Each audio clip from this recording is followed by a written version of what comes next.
Let's get peppy. Welcome to PEP 147. That's PEP or Planet Extra podcast. It's an offshoot of Planet America on the ABC Australia, which you can see on Fridays at 8 p.m. on ABC News Channel and Wednesdays about 9:51 and a half for the next little while. And you can also find us on iView on Facebook at ABC Planet America and on YouTube at the ABC In-Depth channel. And you can also follow us on Twitter if you want, Pep Chaz Dr. Dave. On PEP, we cover all the stuff that's too nerdy for TV. We're recording this at midday-ish, 1 p.m. in Sydney on a Thursday.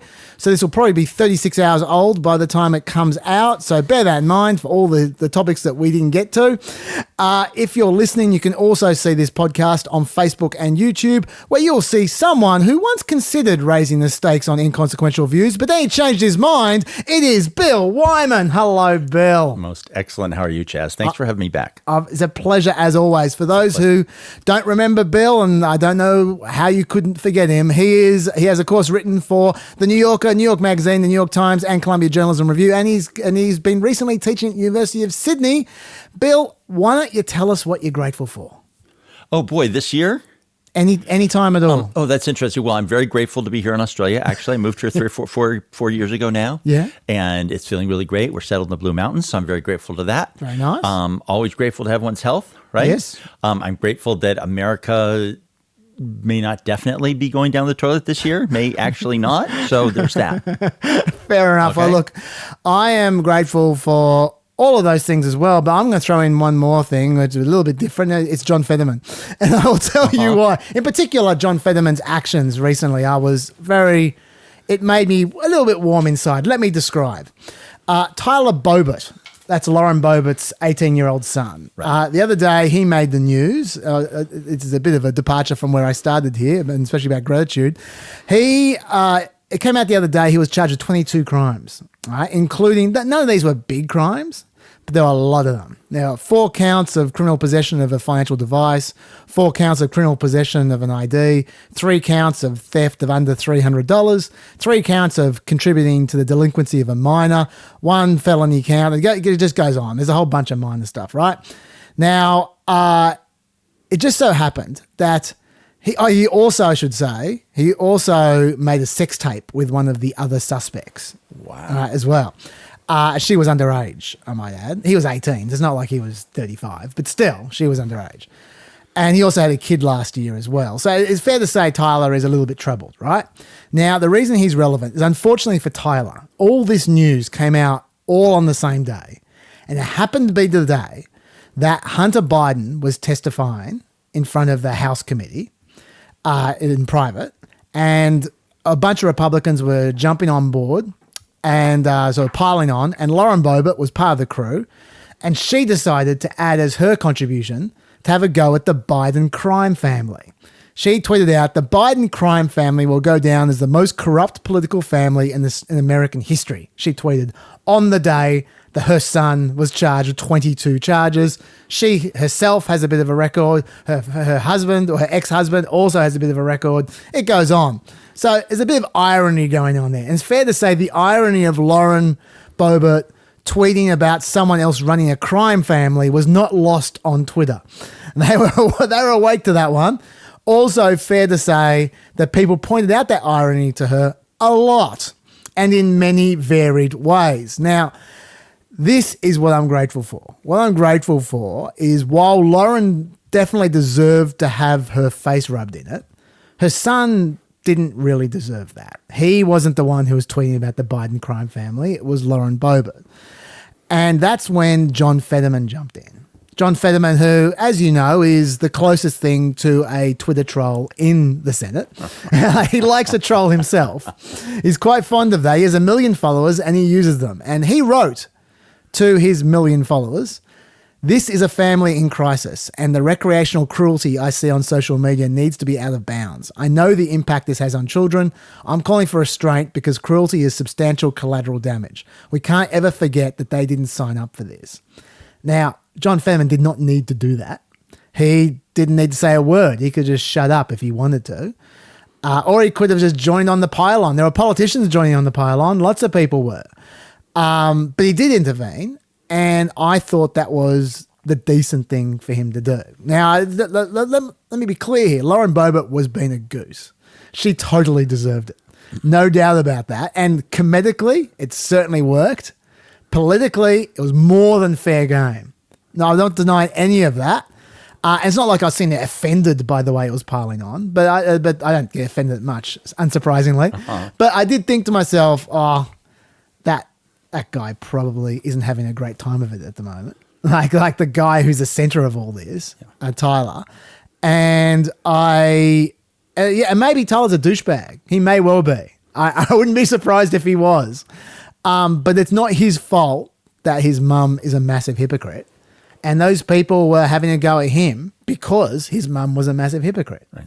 And it really wasn't his fault. And so, by the way, Lauren's only comment on the whole thing, she even, to the best of my knowledge, she didn't respond to John Fetterman.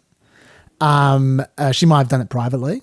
Like, I hope she did rather than publicly, because it's not about other people. It's about her and John Fetterman. But what she said publicly was, it breaks my heart to see my child struggling and in this situation, especially when he's been provided multiple opportunities to get his life on track. I will never give up on him and I will continue to be there for him. That's all she said. Anyway, Fetterman was not rewarded for his decency, his restraint and his grace, but I appreciated it personally and I was grateful for it. So that's very nice. Yeah. I think that's well said. Yeah. Thank you. Okay. We've got some correspondence before we get into the main topic. Oh, good. Okay. Okay, we got a bunch here, actually. First of all, from PEP145. If you haven't listened to that one, you should. That was the one that Elle was the guest pod on, and she is excellent, so you should definitely have a listen to that. Poor old Elle, every time I get her on, it's always like Monday or Tuesday. It's always midweek, and they're always the podcasts that don't go so well because everyone's used to it listening to the Friday podcast. So which is not going to be your problem because you're going to be on Friday. But anyway, so I'm just boosting her for that reason because she's excellent. But anyway, Ozflip wrote, Elle completely hit the nail on the head when she said there is a general sense of decay in the US. We're referring to all the Tucker Carlson stuff, talking about the Moscow train station versus American train stations. And Elle was saying, yeah, actually, America isn't great. Like, she wasn't saying Moscow's fantastic, but she was saying it's true, there is decay in America. Anyway, she lives in New Orleans, by the way. Okay, so Elle completely hit the nail on the head when she said there is a general sense of decay in the US. I know one of the things you often comment on is how good the economy is and how low the crime rate is relative to the past. But on the other hand, homelessness is terrible. The homeless can be seen everywhere. Infrastructure is crumbling and public services are being cut. People feel like the country is going to pot. And for Joe Average, it really is. They don't have a huge share portfolio, so the Dow means nothing to them. If you're a top school educated IT worker or a medium or large business owner, you're going okay. But the share of wealth of the lowest 90% of Americans has declined in the last 30 years. The country looks like it's going to pot. The bridge into town collapsed last year and still hasn't been fixed, and I have less money than Dad did. It's no wonder I feel things are crap. Meanwhile, there are people who are approaching being trillionaires, he says. So first of all, let me ask you, Bill. I don't know the last time you went to America, but do you think he's right about America becoming a bit crap for the people living there? I think it depends on where you go and how you look at it. I don't know. There's a few cities like New Orleans is one. I think Baltimore is another one that has does have severe crime problems, all sorts of other endemic corruption, all sorts of other things. Chicago, of course, has a terrible murder problem and stuff like that. On the other hand, as you say, crime across the country, as I always harp on, is incredibly low by American standards. Because my perspective is I lived in all the cool hip cities like San Francisco, Chicago, and D.C., but then I went home to Phoenix for a while. And Phoenix is a classic American suburban Sun Belt. I don't want to say the word dumb, but Arizona back then was kind of an honorary deep South state. Sure. So, and it was really good for me to kind of be in that environment. And even then, it's always harder for the poor sections of town, the people of color sections of town and stuff like this. But still, there's this thing about America where they whine a lot, to tell you the honest God truth. And nobody was talking about how for 20 years there was no inflation. Nobody was talking about how the cost of TVs go down by 80%. Cost of phones, the extraordinary capabilities we have on our pockets now. The price of so many things are so low, and so many things. The availability of decent food. I mean, just about any grocery store in Arizona, again, a classic dumb Sunbelt city, you can get good organic vegetables if you want. So it's funny how people, they take all that for granted, and then the minute inflation goes up a little bit because they elected Donald Trump, who mismanaged the COVID crisis and caused all these, ongoing problems that they then try to blame on the Democratic president. So, okay, now that said, there is a serious infrastructure problem, right? Because, and again, Phoenix is one of those classic places. And I'm super interested in this because Phoenix is the same size as Sydney. Oh. Arizona is the same size as New South Wales. Okay, population-wise. Yeah. Basically the same thing. One big city, whole bunch of desert. Yeah. Okay. In Phoenix, in the last 40 years, they built a 25-kilometer long single strip of light rail. Okay.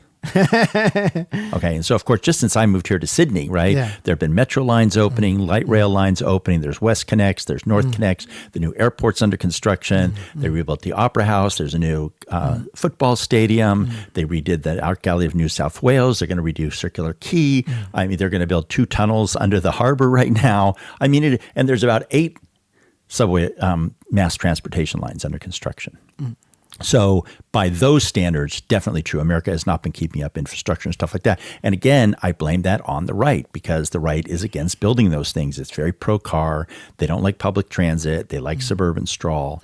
And so I think the person's half right. And at the same time, people vote for these things and then they turn around and whine. I mean, they have one party that's been trying to raise the minimum wage, right? There's been one party that's been trying to reduce the income gap. And for some reason, in their wisdom, they keep putting in Republicans. So. Okay, well, what I would add to that is, I mean, for a start, I think it's easy for everyone to take their situation for granted. Like, I do agree that at least I haven't been to America for a while, but for decades. But I do agree that Australian infrastructure seems a lot better than American infrastructure. Having said that, I went to school right next to a hole in the ground that became World Square, and it was a hole in the ground for 25 years. Like in the middle of the city, and then you just go, "Are you guys ever going to build something there?" Like they took their time. So in all fairness, that's anecdotal, right? Yeah, I know. I mean, you look at the building that's gone on. Well, I know, but the reason I brought that up was to say you take for granted what is around you. You go like that's an example I'm talking about. Like if anyone brought up infrastructure around me anytime in the 90s or noughts, I would have gone, how about bloody World Square? And it took a long time. It's very interesting because I was super interested in this. One of the reasons it happened in New South Wales, for better or worse, that you had Liberal government for 12 years. So they had that landing strip. They had all that time to get these things going, turn it over, do something new. And I'm not taking sides one way or the other, but that was one of the things and not to mention how they financed it. Okay. But all that said, that's how it came about. So to me, it's breathtaking. One other factoid, if you remember, in New York City, okay, in the past 20 years, they built one strip of subway line. It was about 1.5 kilometers big dig.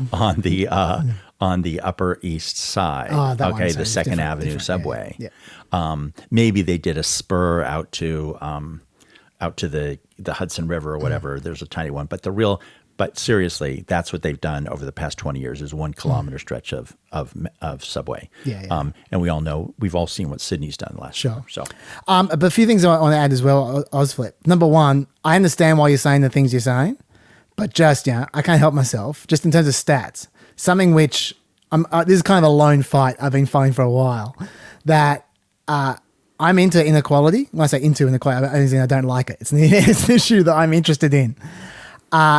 And for that reason, I can tell you it's a fact. Wealth inequality is reducing in America. No one ever believes me when I say that, but the stats are clear, and I wrote them down just for you. In 2011, the bottom 50%, that's when they bottomed out. The bottom 50% bottomed out in 2011 when they had 0.4% of the total wealth, the bottom 50% of America. The bottom 90% at that point in time, and you talked about the bottom 90% in your message, shared 30.8% of the wealth at that point in time in 2011. In 2018, the bottom 90% bottomed out. The bottom 50% at that point in time shared 1.6%. They'd gone up from 0.4% of the wealth to 1.6% of the wealth. The bottom 90% shared 30% of the wealth, and that's the lowest they've ever been. That was 2018. Since then, it's gone up. It actually was slightly higher in 2022 than it is now, but that's because of the COVID cash. But at this point in time, there's no COVID cash. It's just what the economy's like. And right now, it is the bottom 50% now shares 2.6% of the wealth, which is better than 0.4%. It's not a socialist paradise, but it's on the way up. And the bottom 90% is sharing 33.4% of the wealth, which once again is on the way up. It's a slow path, right?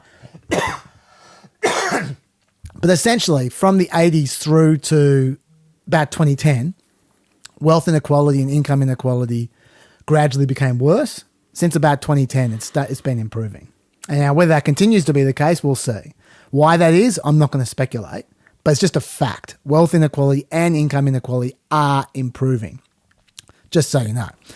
And as for homelessness, there is actually, I don't know where you live, Flip, or where you've been, but there is a special reason why homelessness is so bad on the West Coast in particular. Now, I have no explanation for why, if you say go to Atlanta and say there's lots of homeless people there, why that would be. I'm not saying there are. I'm just saying I've got no idea about that. But I know on the West Coast there is a court case which was significant. I mean, the cost of housing is obviously an issue in California. But leaving that aside, there was a court case in the famously left-wing Ninth Circuit. Basically, look, I'm not going to go into too many details because it's about to be a Supreme Court case. And when it goes to the Supreme Court, we will discuss it in detail. But essentially, the Ninth Circuit held a few years back that governments weren't allowed to move homeless people around unless they had enough free housing for every single homeless person in the city. And that meant, because a lot of homeless people don't want to be moved into accommodation, they're quite happy where they are. That meant that you had to spend possibly hundreds of millions, if not billions of dollars on just empty hotel rooms for homeless people who weren't going there. And it basically incentivized places like LA to just do nothing because it just cost too much for them to do something. And that's part of the reason why there's such a huge homeless problem on the whole West Coast, which is governed by the Ninth Circuit. We will go into the details of it another time, but I just want to flag that. Yeah. That is one of the factors. Anyway, talking about homelessness, @Philip says, I'm so glad Tucker loves the Russian underground. Things may have changed, but 14 years ago, I was in Moscow for the second time and visited a charity group. We went to one of Tucker's beautiful stations. Jumping onto the tracks, we went under the platform to give food and clothing to hundreds of children who live under the railway. There are 100,000 homeless kids in Moscow. Many victims of domestic violence where one alcoholic parent has murdered the other and then been taken to prison. There is no help for the kids and they have to fend for themselves. So many move to the subway where it's warm and dry. The main goal of these kids is to avoid the police. This saves them beatings or worse. I spoke with one 14-year-old girl who'd been picked up by police, taken to a police party, raped repeatedly, and then thrown back onto the street. Things may have changed, but to me, the Russian subway may be artistically beautiful, but a place of sadness and suffering. I can't vouch for that. I've got no idea, but just that's what Philip has to say. Yeah. So sharing that. Scott asks, this is a completely different topic. With the departure of McConnell, do you see the end of the filibuster? If so, what are the chances of a middle group comprising of moderate Dems and Republicans and independents emerging? And if so, could they wield a balance of power similar to that seen in Australia from time to time? Now, Mitch McConnell was, without doubt, the patron saint of filibusters. He was their most dogged defender, and probably the second and third most dogged defenders are also on their way out. That was Joe Manchin and Kyrsten Sinema, who we'll be getting to a little bit later on. So maybe with the protectorate going, the filibuster is in danger. In fact, I strongly suspect that the next party to hold all three branches of Congress will get rid of the filibuster. You need to hold all three, otherwise there's no point getting rid of the filibuster. Will this lead to the emergence of a gang of 4 or 6 or gang of 8 controlling the Senate, moderates? Well, what do you think, Bill? Do you have any thoughts? I don't know. It feels very, very, very polarized right now. Mm. And I don't, with Sinema leaving, it kind of depends who's going to get reelected and stuff. I mean, it's just hard to think who would else be part of it. I mean, it's not going to be Tester. It's not going to be Sherrod Brown. It's not, It just feels like there's too many people there's either people who are firmly in their side and are afraid to go outside of it, and other people who are going to be so nervous about potentially losing. It's true. It seems really, I don't understand why. I mean, the Democrats had, 57 seats 10 or 15 years ago, and they didn't do anything with it. So Yeah. Well, look, I would say something quite similar. I'd say if you want to know what's going to happen in the future, let's look to history. Even without the filibuster, even like you might say the filibuster could go, that would be different. But right now we have a situation where you only need 50 votes for a reconciliation bill, which is basically a finance bill. So we can see what's going to happen with the 50-vote Senate when you look at what happens with reconciliation bills, right? We just had a 51-seat Senate. Before that, we had a 50-seat Senate. So it was as close as you could get. And so what happened with reconciliation bills? Did we have gangs of 4 and gangs of 6? No, we didn't. What we had was Biden negotiating with the 50th vote, who was a Democrat, whether it be Manchin or whether it be Sinema. And I think that's exactly what's going to happen. What's going to happen is we will see the most moderate person in the 50 votes being negotiated with from their own party. And then the question is who it's going to be. That's what I was just trying to get at. I mean, I'm just thinking it's going to be John Tester, who's from Montana. It's going to be Sherrod Brown. For Republicans, presumably it's Susan Collins. Yeah. But it might be, actually, the way he's going, it might be John Fetterman. He's becoming more moderate all the time.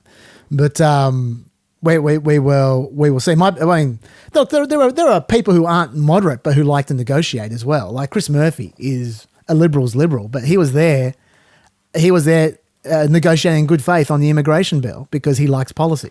Yeah. So it might not be about the most moderate person being a negotiating person. It might be just the person who likes policy and likes to negotiate, whoever they may be.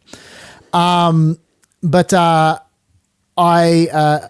should say that if the House and Senate are controlled by different parties, then you'll get gangs of 4 and 6. And the reason why is because you can't do it all with your own party because you need to appeal to the House, who is a different party, which is exactly what happened with the immigration just now. That's why you had the gang of 6 trying to get through an immigration bill, because there's a Republican House and a Democratic Senate. If it was a Democratic Senate, they wouldn't have bothered with James Langford. They would have ignored him completely, and they would have just negotiated amongst themselves, the Democrats. So when there's a different House and different Senate, then you have gangs. When there isn't, when they're all the same, then they ignore the other party entirely and just go on their own. That's why that is such a good observation. Yeah. Oh, thank you. A lot of love for the Wonka section last week. A lot of love for that. Or more accurately, for how much Dave loved the Wonka section. He was a big fan of that. We were talking about I don't know if you listened to it. We were talking about the Willy Wonka, the dodgy Willy Wonka exhibition in Scotland. Oh, yeah, that was really funny. Yeah, that was great. Yeah. Now, there are a number of comparisons out there to the Fire Festival and to Piss Week World. For those of a certain age, basically over 40, who grew up in Australia, you won't know Piss Week World, Bill. If you don't know what I'm referring to, if you're too young or you're American, look up on YouTube The Late Show and Piss Week World, and then you'll know. They're all on YouTube. They don't hold up very well, to be honest. I had a look at them the other day. But you can see how we amused ourselves in the early 90s if you're interested. It is very reminiscent of Wonka. That is true. They're like the Scottish Willy chocolate experience. But our most important missive came from The View from Sydney West, who pointed us to this extremely important video. And for those listening, what we're about to see and what you're about to hear is the person that we described last week who wore the chrome mask and black robe and seemingly black wig that we were laughing at. That this person terrified children from behind a mirror, and they apparently were playing the character that Dave loved so much called The Unknown, and they had this revelation online this week. Hello, it's Felicia, and this is my official unknown face reveal. So yeah.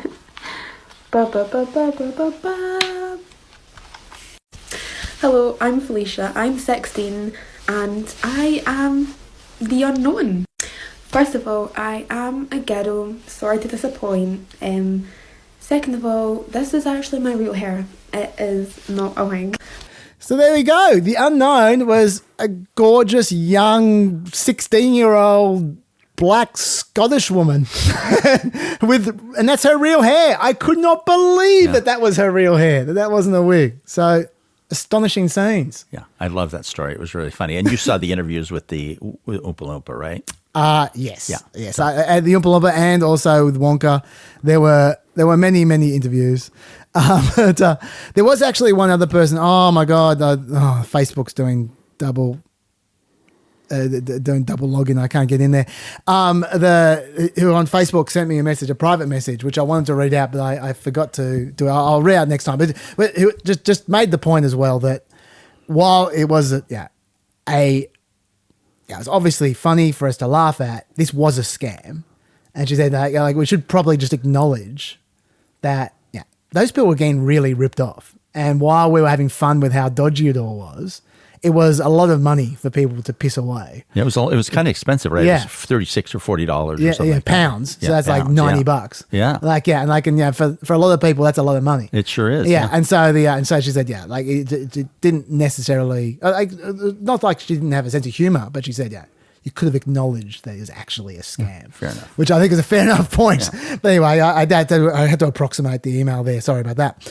One more for you. One more correspondence. This is for you, Bill, because Dave teed people up to sledge you, essentially. Seriously? When I said Bill was coming on next week, he said, now what we should do is you should go through all of Bill's writings and see what you don't like, and then you should message us so then we can hit him up about that. So you can thank Dave for this. We'll get in line.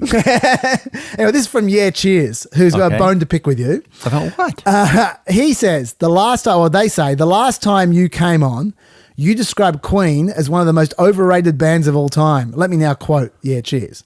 Queen had complexity, impact, and melodies that resonated with a lot of people. Yet I believe one of Bill's primary reasons for Queen being bad or overrated is that they didn't campaign and fundraise enough for AIDS. I personally do not see how this is relevant at all as to the quality of the band or whether they're overrated or not. I also don't believe that it was their responsibility necessarily to fundraise for AIDS just because Freddie Mercury died from it. Besides, as Bill acknowledged, Queen did fundraise for AIDS with the Freddie Mercury tribute concert anyway.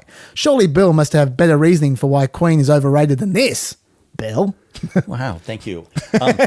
Well, Queen is really interesting, and Queen is not one of the most overrated bands in history. It's unquestionably the most overrated. First of all, number one. And he's not backing down. But they're just a totally silly band. Like none of their songs are about anything. They're just this mishmash of words. Fat Bottom Girls. What? Fat Bottom Girls. Okay, well, I take your point. That's a song. That's a song about something. And it's all done. It's not even a pastiche. It's like a pastiche of pastiches. You know what I mean? Like it's just there's dance hall and there's heavy metal and there's this and there's that, and none of it makes any sense. And they've always been ridiculous. They're definitely the model of Spinal Tap, that show. I mean, you look at the pictures of them in the original albums. I'm an American suburban kid of the 70s and 80s, right? I had all the Queen records, Night at the Opera, Day at the Races, all those ridiculous things. They have one unquestionably great song, which is Under Pressure with Mr. David Bowie. That's a great song. Okay, incredibly great song. And but they're just this terrible, silly band, and the world would not be any different if they hadn't lived. Now, okay, that's an important thing when it comes to music. That you can be influential. If Queen hadn't existed, no one would notice it, right? The world wouldn't be any different.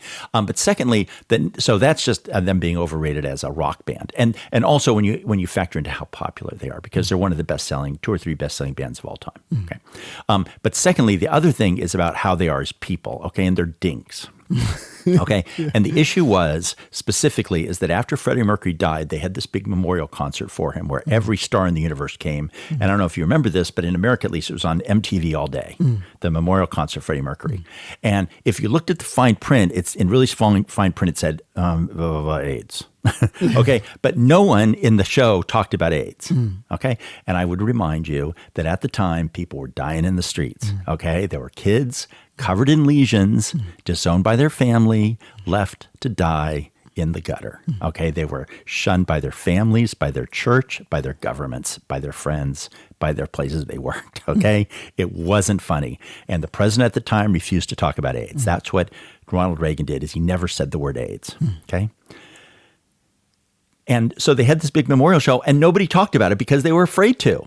And again, in small print, the word AIDS said that, but no one said, look, Freddie Mercury was gay. He was afraid to be really public about it. You shouldn't feel that way. There's people dying in the streets. He was ashamed to say he had this disease. You shouldn't feel that way. You shouldn't be afraid to love someone of the same sex. It's outrageous that people are being punished, okay? They had this chance, okay? Now, I know what you're saying. You're saying, is it really their responsibility? And I got 2 words for you.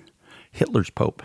Hitler's Pope. Do you know about Hitler's Pope? Remind me. He was the Pope when Hitler was rising. Yep. And basically what happened is he kind of came to an accommodation with the Nazis, saying, you know what, you don't bother us, we won't bother you. And the thing is, a lot of people defend him and they say, well, that's what he had to do at the time.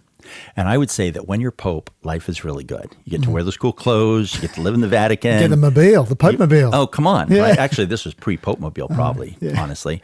But it's really great. And the only downside of being the Pope is that if Hitler comes to power, you got to stand up to him. Sure. Okay? Period. Okay? So being a rock star is really great. You get all the money, you get all the boys, get all the girls you want. It's like really fun. The only downside is if your lead singer dies of this mysterious disease that people are using to, persecute this already persecuted group, you have to stand up and say something. Okay?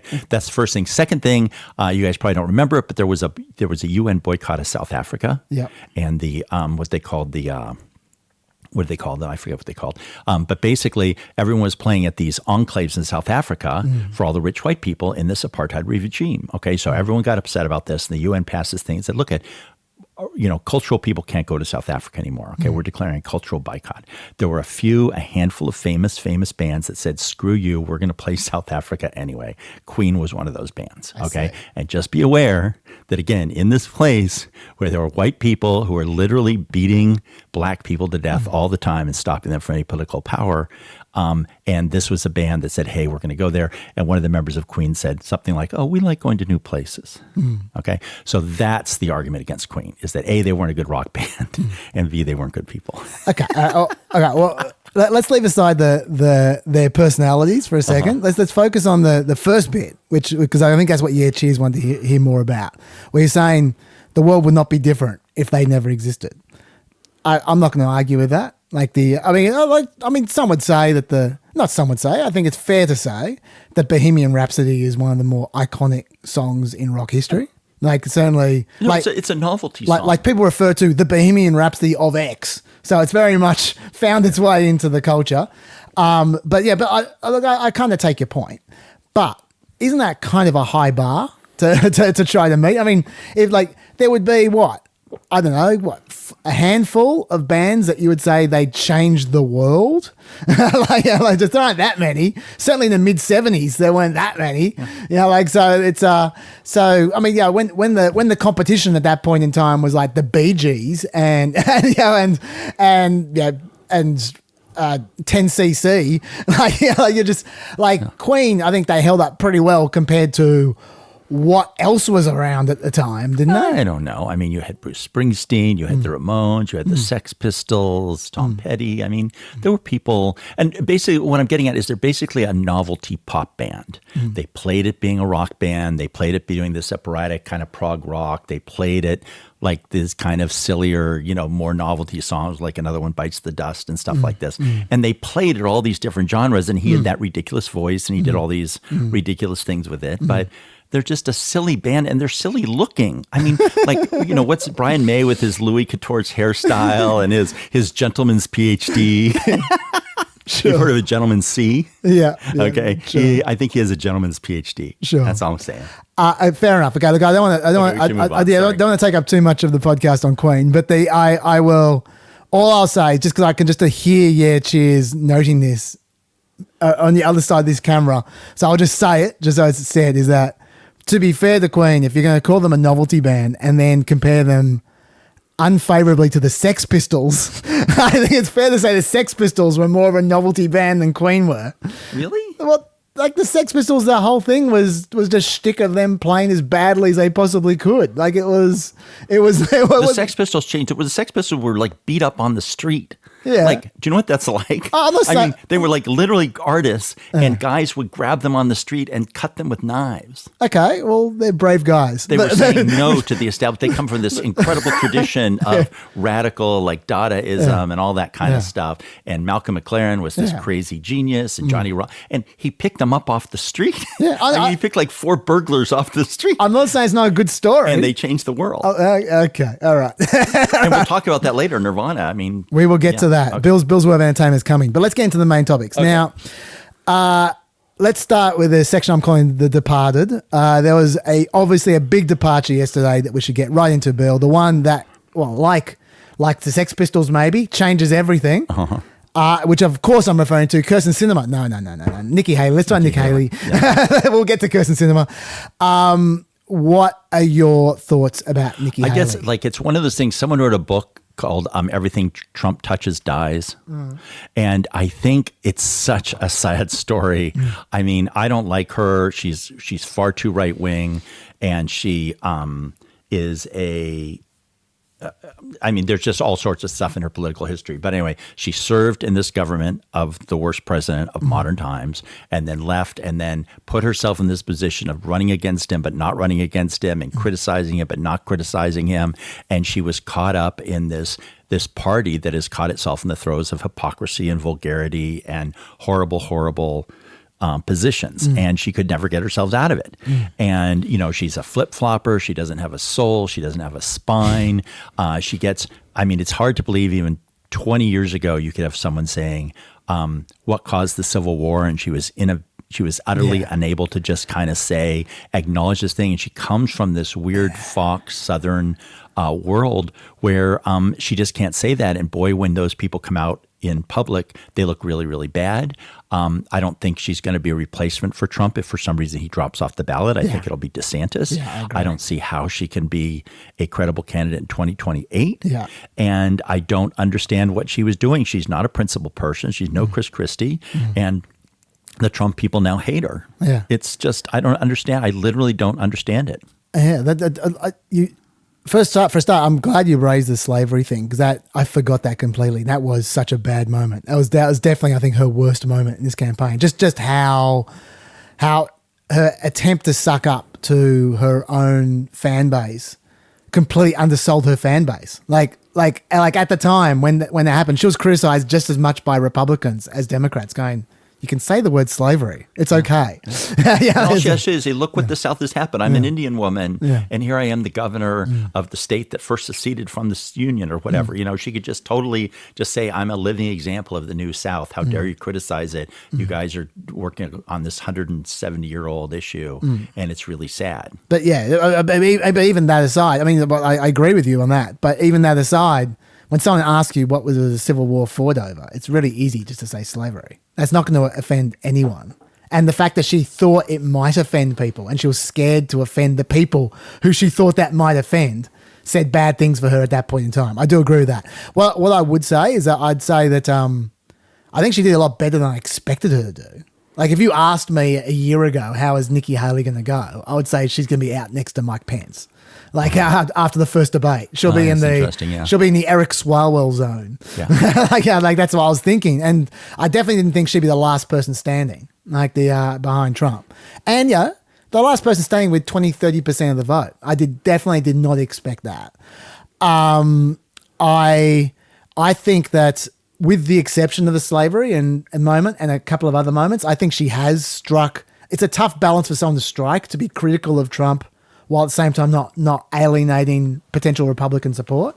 Right. And I think she actually has struck that balance pretty well. I think that she, in the last couple of months, has been openly critical of Trump in a lot of ways that I haven't seen other Republicans being openly critical. And she has, to a certain extent, not completely, to a certain extent, retained some viability within the Republican primary, at least, with the support of independents rather than Republicans. But still, I think she has walked that tightrope as well as anyone I have seen in the last 8 years, I would say, between criticizing Trump but not being a persona non grata, like not entering the Romney zone, essentially. Which I think shows that she has at least some degree of talent, like the political talent, knowing to be able to sort of walk that line, which I think it's a hard line to walk, essentially. Not every Republican was open to her candidacy, to be honest. I've got an example here of someone who probably wasn't ever going to vote for Nikki Haley, I'd say. I would vote for a woman, and especially, Nikki Haley, I'm just going to say this. She's probably menopausal. We don't need that. Okay. She said, how about we vote for people regardless of their gender, just the right person for the job? I love the way Will Kane at the end tries to put in the community service announcement of it's okay to vote for women, people. but yeah, no, I think that woman probably wasn't ever going to vote for Nikki Haley, and some of the Republican base would have been like that. And I take your point, but I think we're also in this weird world where, remember, she wasn't a moderate. I mean, she's incredibly right-wing on all these ridiculous things. I don't think she would have been a significant. I mean, there's polls that say she would have done better about Biden, but I still think she would have gotten chewed up on a lot of these political issues in the general election. I could be wrong. But I don't think people actually like her. I mean, I think that people in there would say, look, we're Republicans. We can't support Trump. Yeah. What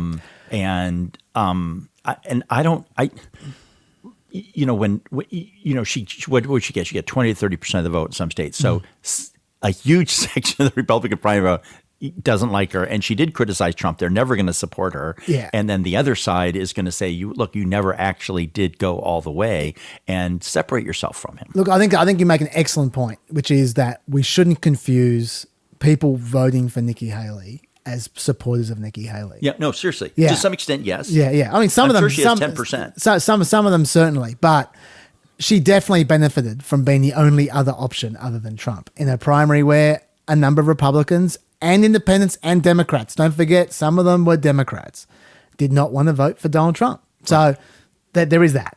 And she still might endorse him.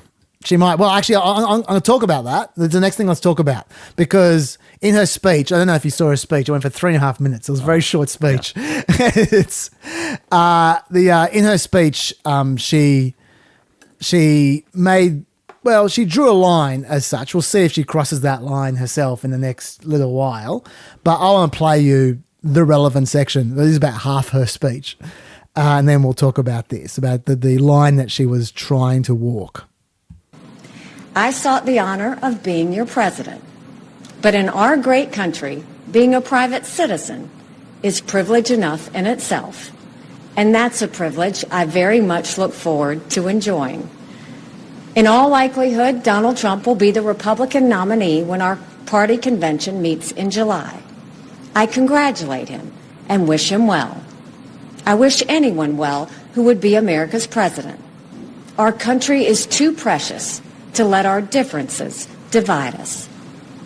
I have always been a conservative Republican and always supported the Republican nominee.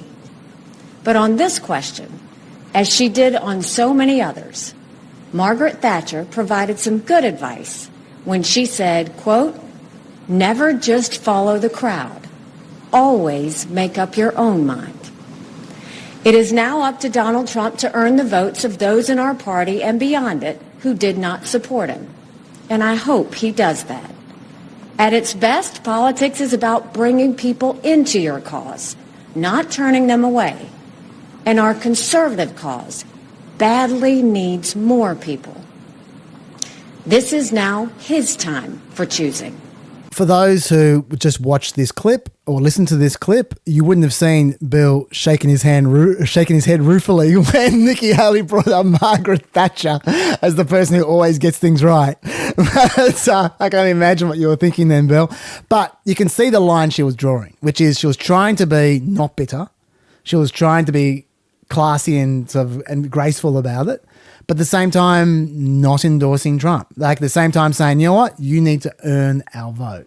Yeah. You need to stop repelling people and you need to start actually trying to win people over. Win me over, she was saying, and win over my supporters. And so what did you think about that?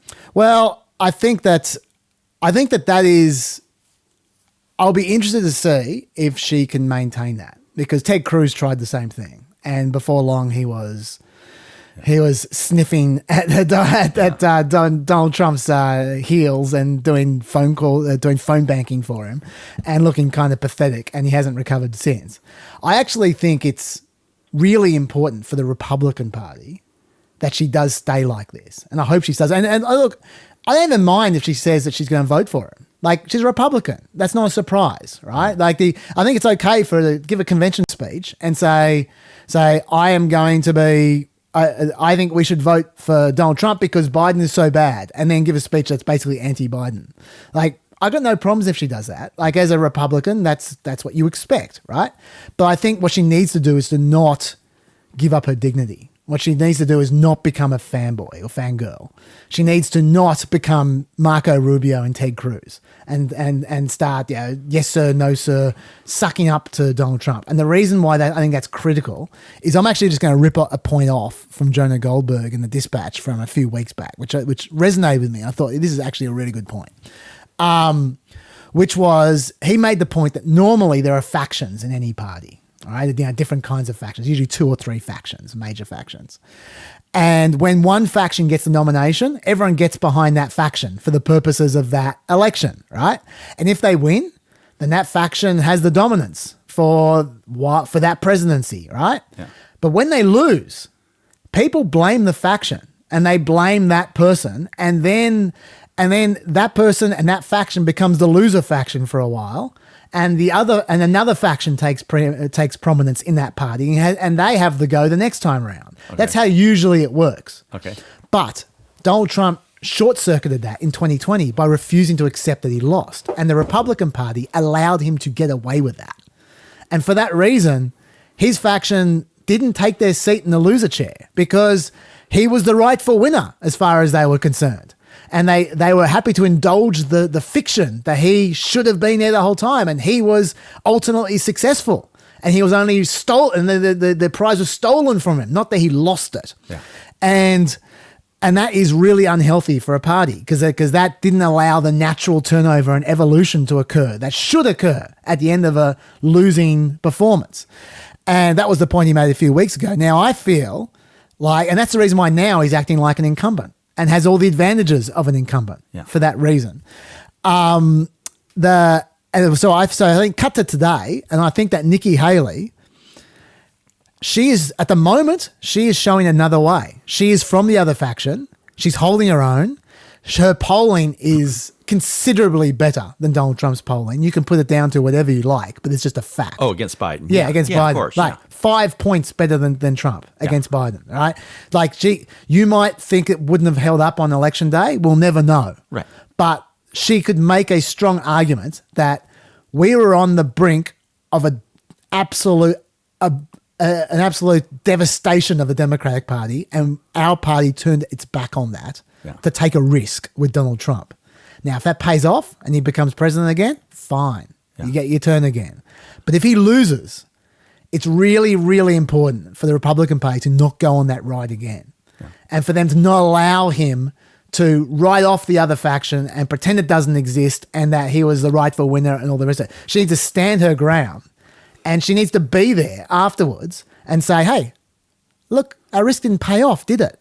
We lost, didn't we? I was ahead by 10 points, wasn't I? Yeah. Like, she can't do that if she becomes his yappy little dog who just does whatever he says. He's a master. She can't do that if she supplicates to him. And do you think there's any chance that she would be the vice president? No, there's zero chance she'll be the vice president. I know.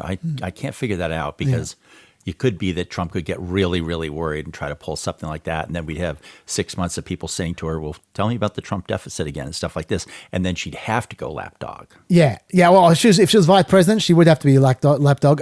His people hate her too much. Yeah. She really has made so many enemies amongst the Trump support base. I agree. She has no chance in 2028 for exactly that reason. Yeah. No matter what happens to Trump, half the Republican Party will not forgive her. They will not forget how much they hate her. And so she is done as a future force herself, but her faction is not done. And I think it's important for the Republican Party for them to have other options than Trumpism if he loses. And so for that reason, I really, really hope she keeps the line that she's walking at the moment and keeps her dignity. Yeah. I think it's important for Republicans. Yeah. So I don't know what she's going to do.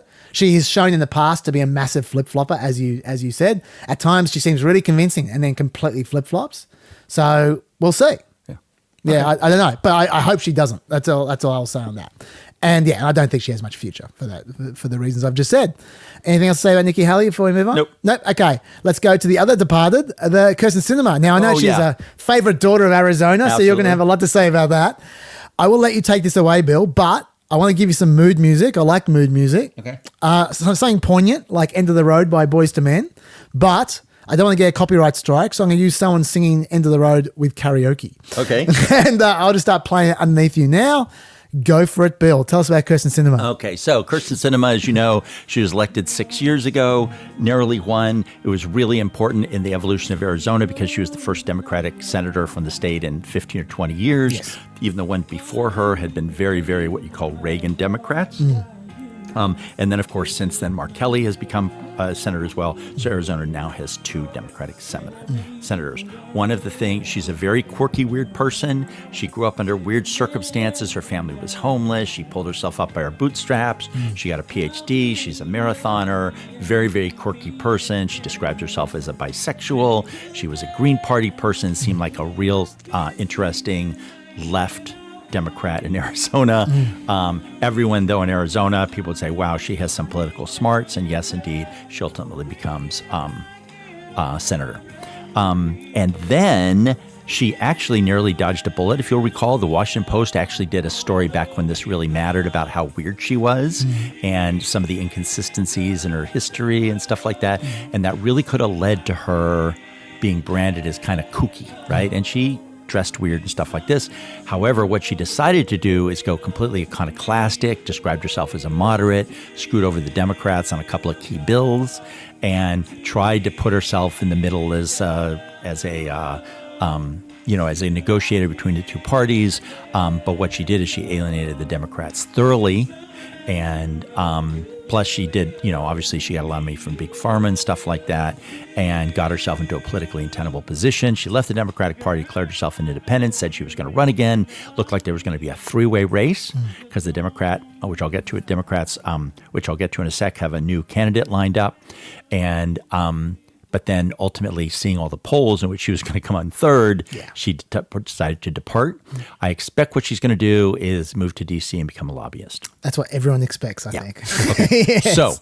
So I think she's gone, and who cares, and I just think it was crazy, and that she should have just been a good moderate Democrat. Like she and Mark Kelly could have been crusaders about the border issues and stuff like this. Arizona is becoming a bluer state every 2 years. She didn't have to be as moderate and undermine the party as much as she did. I think she could have been careful like Kelly, and just the two of them could have been powerhouses together. I don't understand why they didn't. And I think I might have said this before. I interviewed her once, and it was very odd when she was running for Senate. I did a thing on her and Martha McSally, and her people gave me like 20 minutes. This is to write for the biggest magazine in Arizona.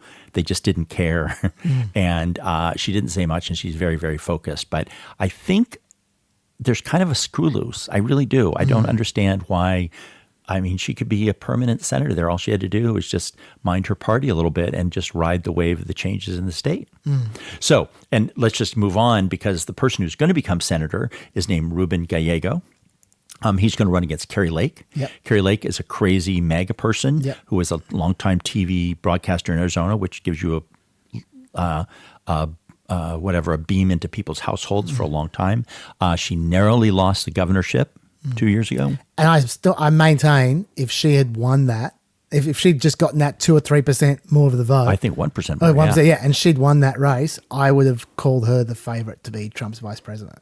Yeah, but it could be. I think that loss nobbled her. And she's also gone crazy, though. She's also this very, very third or fourth level Trump, denying the election results. She's got involved in all these lawsuits and that are completely fruitless and being thrown into court, and just become increasingly unhinged. There was even stories in the paper about how often she was staying at Mar-a-Lago and had her own suite there, and lots of hints about her trying to suck up to Trump and stuff like that. She's not going to get anywhere near, and the reason is Ruben Gallego. You know about him. He's a congressional person. He went to Harvard. He's a Marine. And he's Hispanic. Okay? It's just not even, he's just going to win. He's pretty quick on his feet as well. And he's a great guy. I mean, he's just a really smart, principled guy. He works hard, and I don't know this for sure, but I assume he speaks Spanish. And the percentage of Hispanic voters in Arizona increases by like 1 percentage point a year. I think it's up to 20% this time, a little bit more. Just because the state is trending in a certain direction doesn't mean it's going to keep trending that way. But all the indications are the growth of the Hispanic vote, that Arizona just moving blue generally, the alienation of women, the influx of people to Arizona from California and places like that, which are liberalizing the state. You look at the colored map of Arizona vote, 2 years ago. I lived in Phoenix, again, which is like Sydney, the largest city. Like it's all blue. Like when you look at the red and blue voting, the precincts and stuff like this, I just think it's going to be a very, very safe Democratic seat.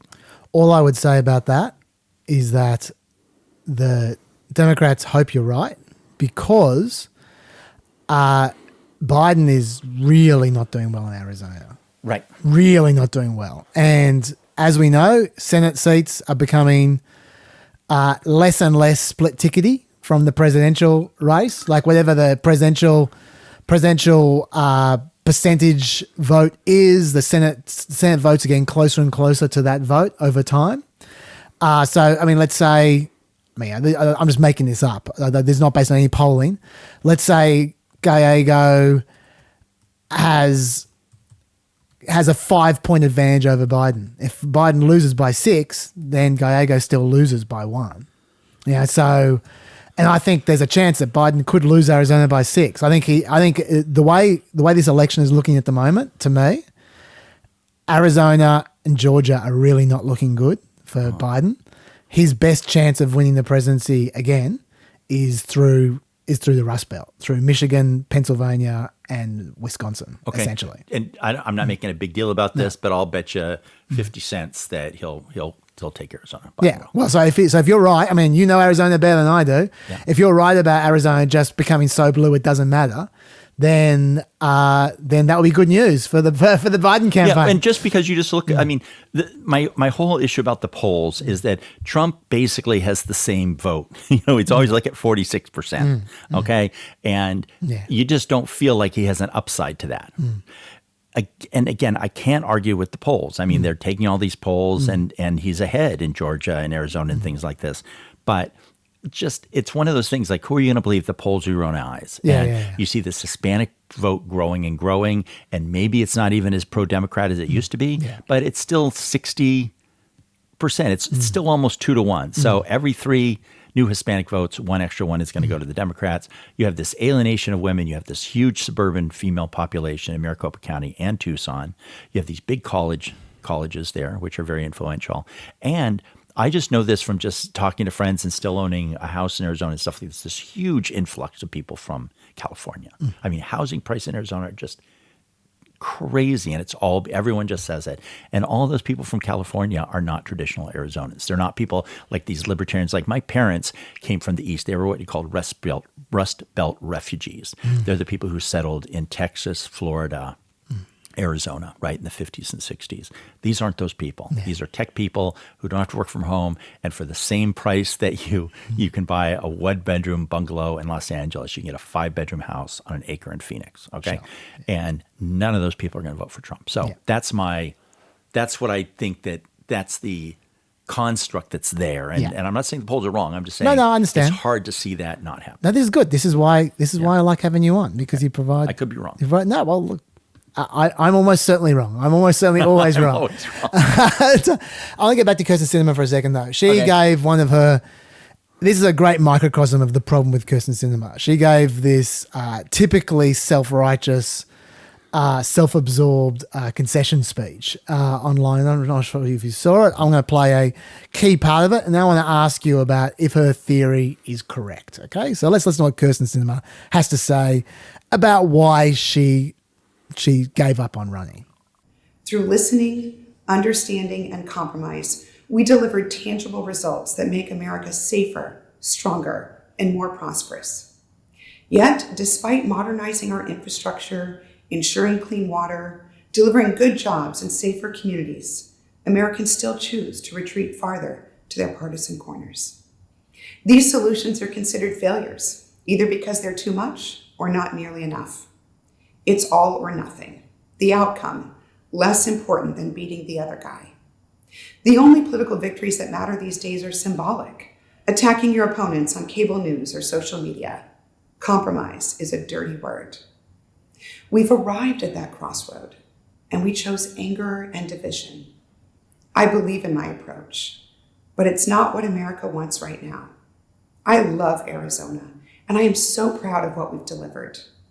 Because I choose civility, understanding, listening, working together to get stuff done, I will leave the Senate at the end of this year. Is she right? That people don't want civility and working together and results anymore. They just want to shake their fists. Well, I think that what she did is she lost the confidence of her own party, though. You know what I mean? It's not like she was elected and then the voters turned on her. I mean, she turned on her party, didn't she? And when I saw that speech, I thought a lot like the Nikki Haley one, which is just that they're blathering these abstractions and stuff like that. And like the reason I was laughing at Nikki Haley, she goes, as Margaret Thatcher once said, and you think, oh, this is going to be some interesting, one of this brilliant Britain. She goes, well, follow your dream or whatever. Like, what a trite, banal thing to quote Margaret Thatcher saying. And, Kyrsten Sinema had an opportunity to get a lot of things done and she didn't do them. She voted against her own party.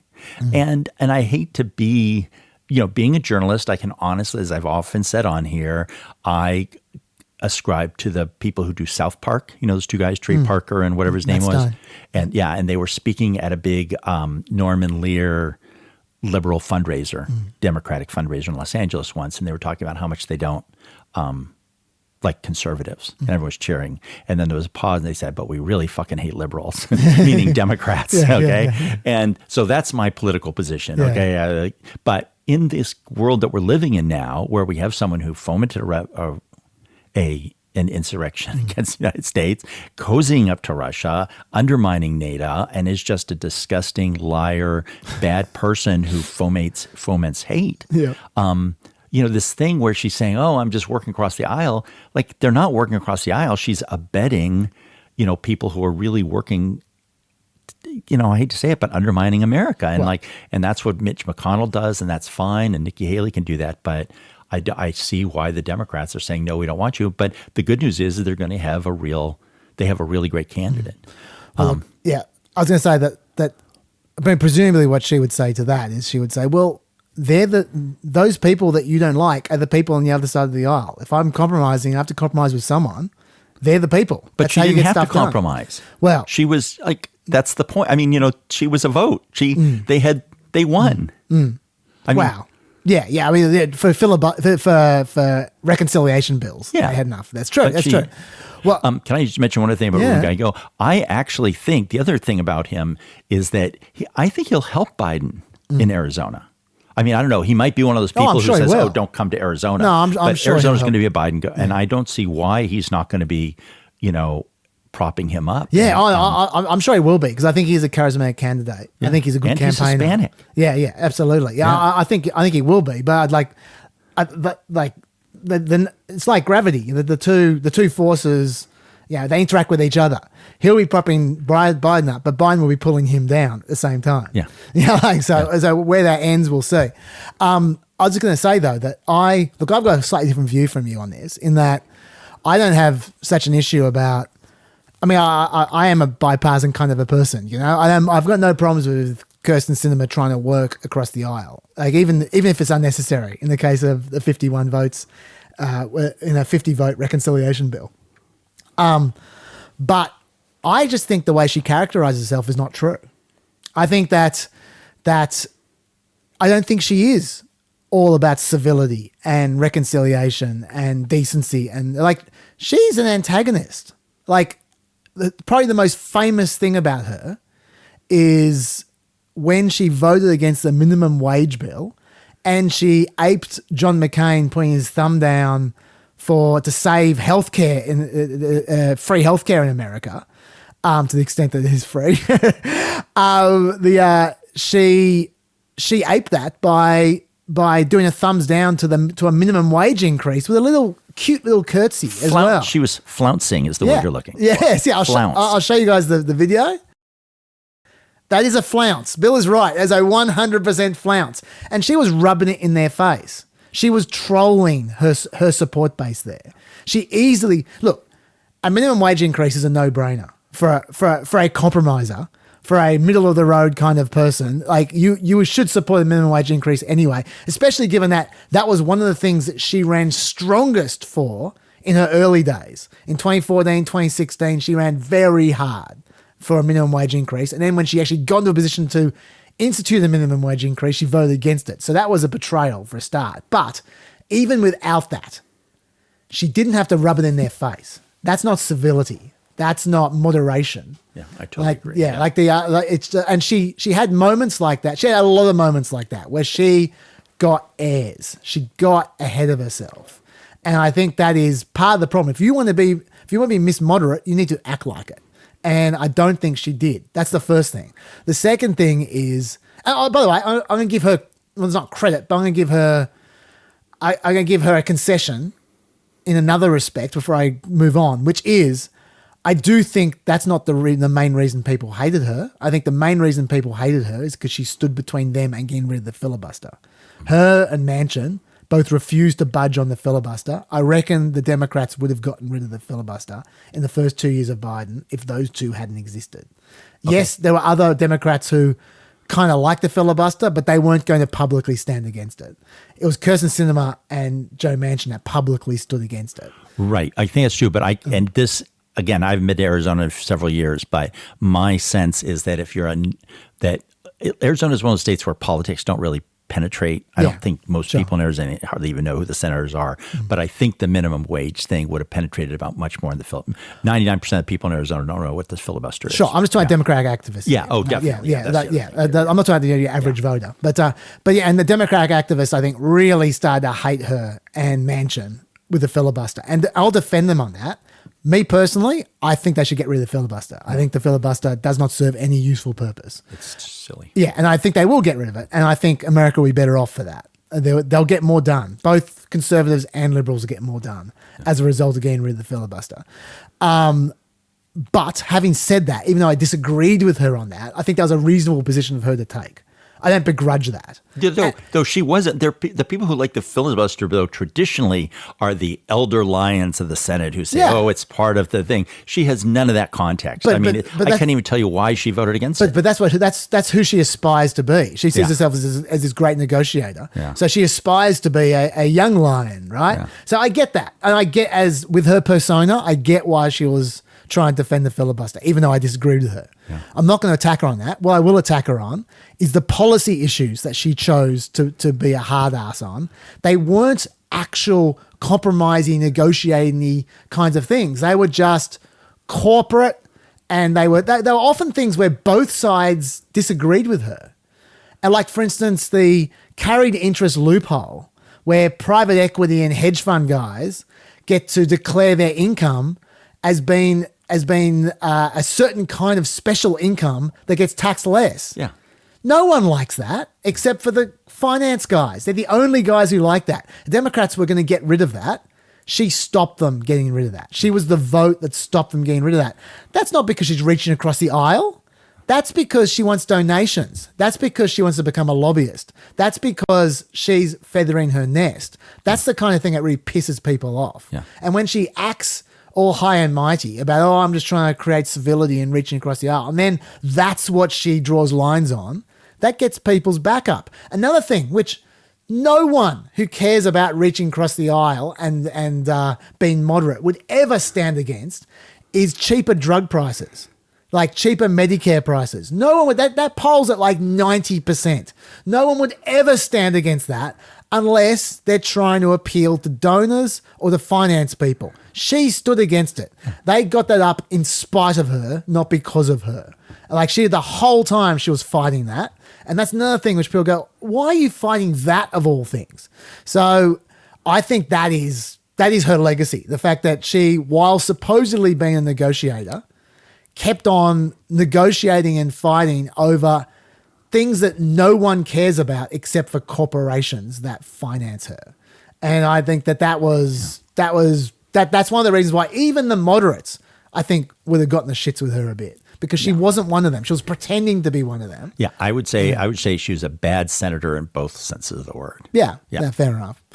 Okay, so I think I've said enough about that. Anything else? What are we going to do? Oh yeah, she also killed paid family leave. Oh yeah, that's another very, very popular position that a lot of Republicans support. Mitt Romney supports paid family leave a hell of a lot more than Kyrsten Sinema does. So once again, and she killed it. She single-handedly killed it. And we should also make clear that all the things that you've been mentioning, these are things that have such an effect on Arizona families. That's the other thing I should say. Arizona is, again, it's sort of an honorary member of the Deep South. Okay, you have to understand there's a lot of just working people who, have all these problems and, need a little bit of governmental help, right? And to just be one of these people who just come in and then just vote against their interests. And she could have just gone the other way and she would have a lifetime sinecure. I literally don't understand. That's when I said she's a senator, bad senator on both sides, both senses. Like, to be elected senator and then lose your position is really an extraordinary thing in America. It doesn't happen that often. And particularly when the state is trending your way. And I would love to talk to Mark Kelly, for example, behind the scenes and just get his perspective on it. And I don't know if he would say, oh, no, she's a brilliant woman, she just screwed up, or if he'd say him and all his people are sitting there just shaking their head going, what is she doing? Because it seems to me the two of them could have been a great power block and spent the rest of their lives as senator. Yeah, and she could have been the moderate that she pretends to be. Yeah. She didn't have to support every Democrat position, but just pick your battles based on things that the people actually want. But then again, and I take your point and I understand it, but also I don't see on any of those why she couldn't have just taken the Democratic line, because it would have been something that would have helped her politically in Arizona. That's the other thing. It was like weird. Why would you say, oh, I'm not going to vote for this thing just so that I can look like a moderate when it gets me political support and they're actually moderate positions. Yeah. I mean, they're actually not extreme. I know. The only reason they're controversial is because the Republicans are so crazy these days. But it's not even about the Republicans. It's like Trump supports Medicare drugs being cheaper. Trump says that he'll do it. He's not going to, but he says he will. Yeah. Like these are not positions where the Republicans have necessarily a different position. They were weird positions to take. I agree. Okay. Stats Nugget. Woo! This is a good one. Talking about Congress not doing much. 2023 was the least productive legislative year since the Great Depression. The last 10 Congresses averaged 391 bills signed into law per term. Now, that's per term, not per year. Terms go for 2 years, right? So, you can halve that for the question I'm about to ask you. I'll repeat. The last 10 Congresses averaged 391 bills signed into law per term. How many bills do you think were signed into law last year? 50. 27. Oh. 27. Of those 27, one law created a commemorative coin.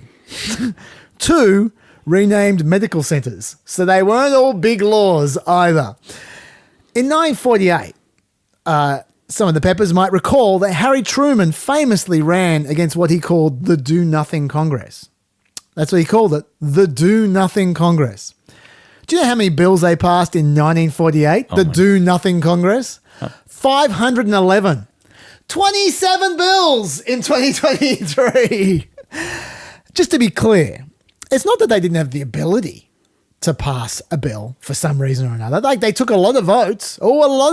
They took 724 votes in 2023, the House. But they just voted for Republican things. And they had no interest whatsoever in trying to pass something that the Democratic Senate might also pass. Now, those at home who are Republican, who are listening to this, might go, well, hang on, it takes 2 to tango. The Democrats weren't passing their bills, were they? The Democrat Senate, you're blaming the Republicans for passing stuff that the Democrats won't ever support. Well, maybe the Democrats should have supported some of their stuff. Maybe that's the case, but you know what? The Democratic Senate, they're the same guys that have been there for a while.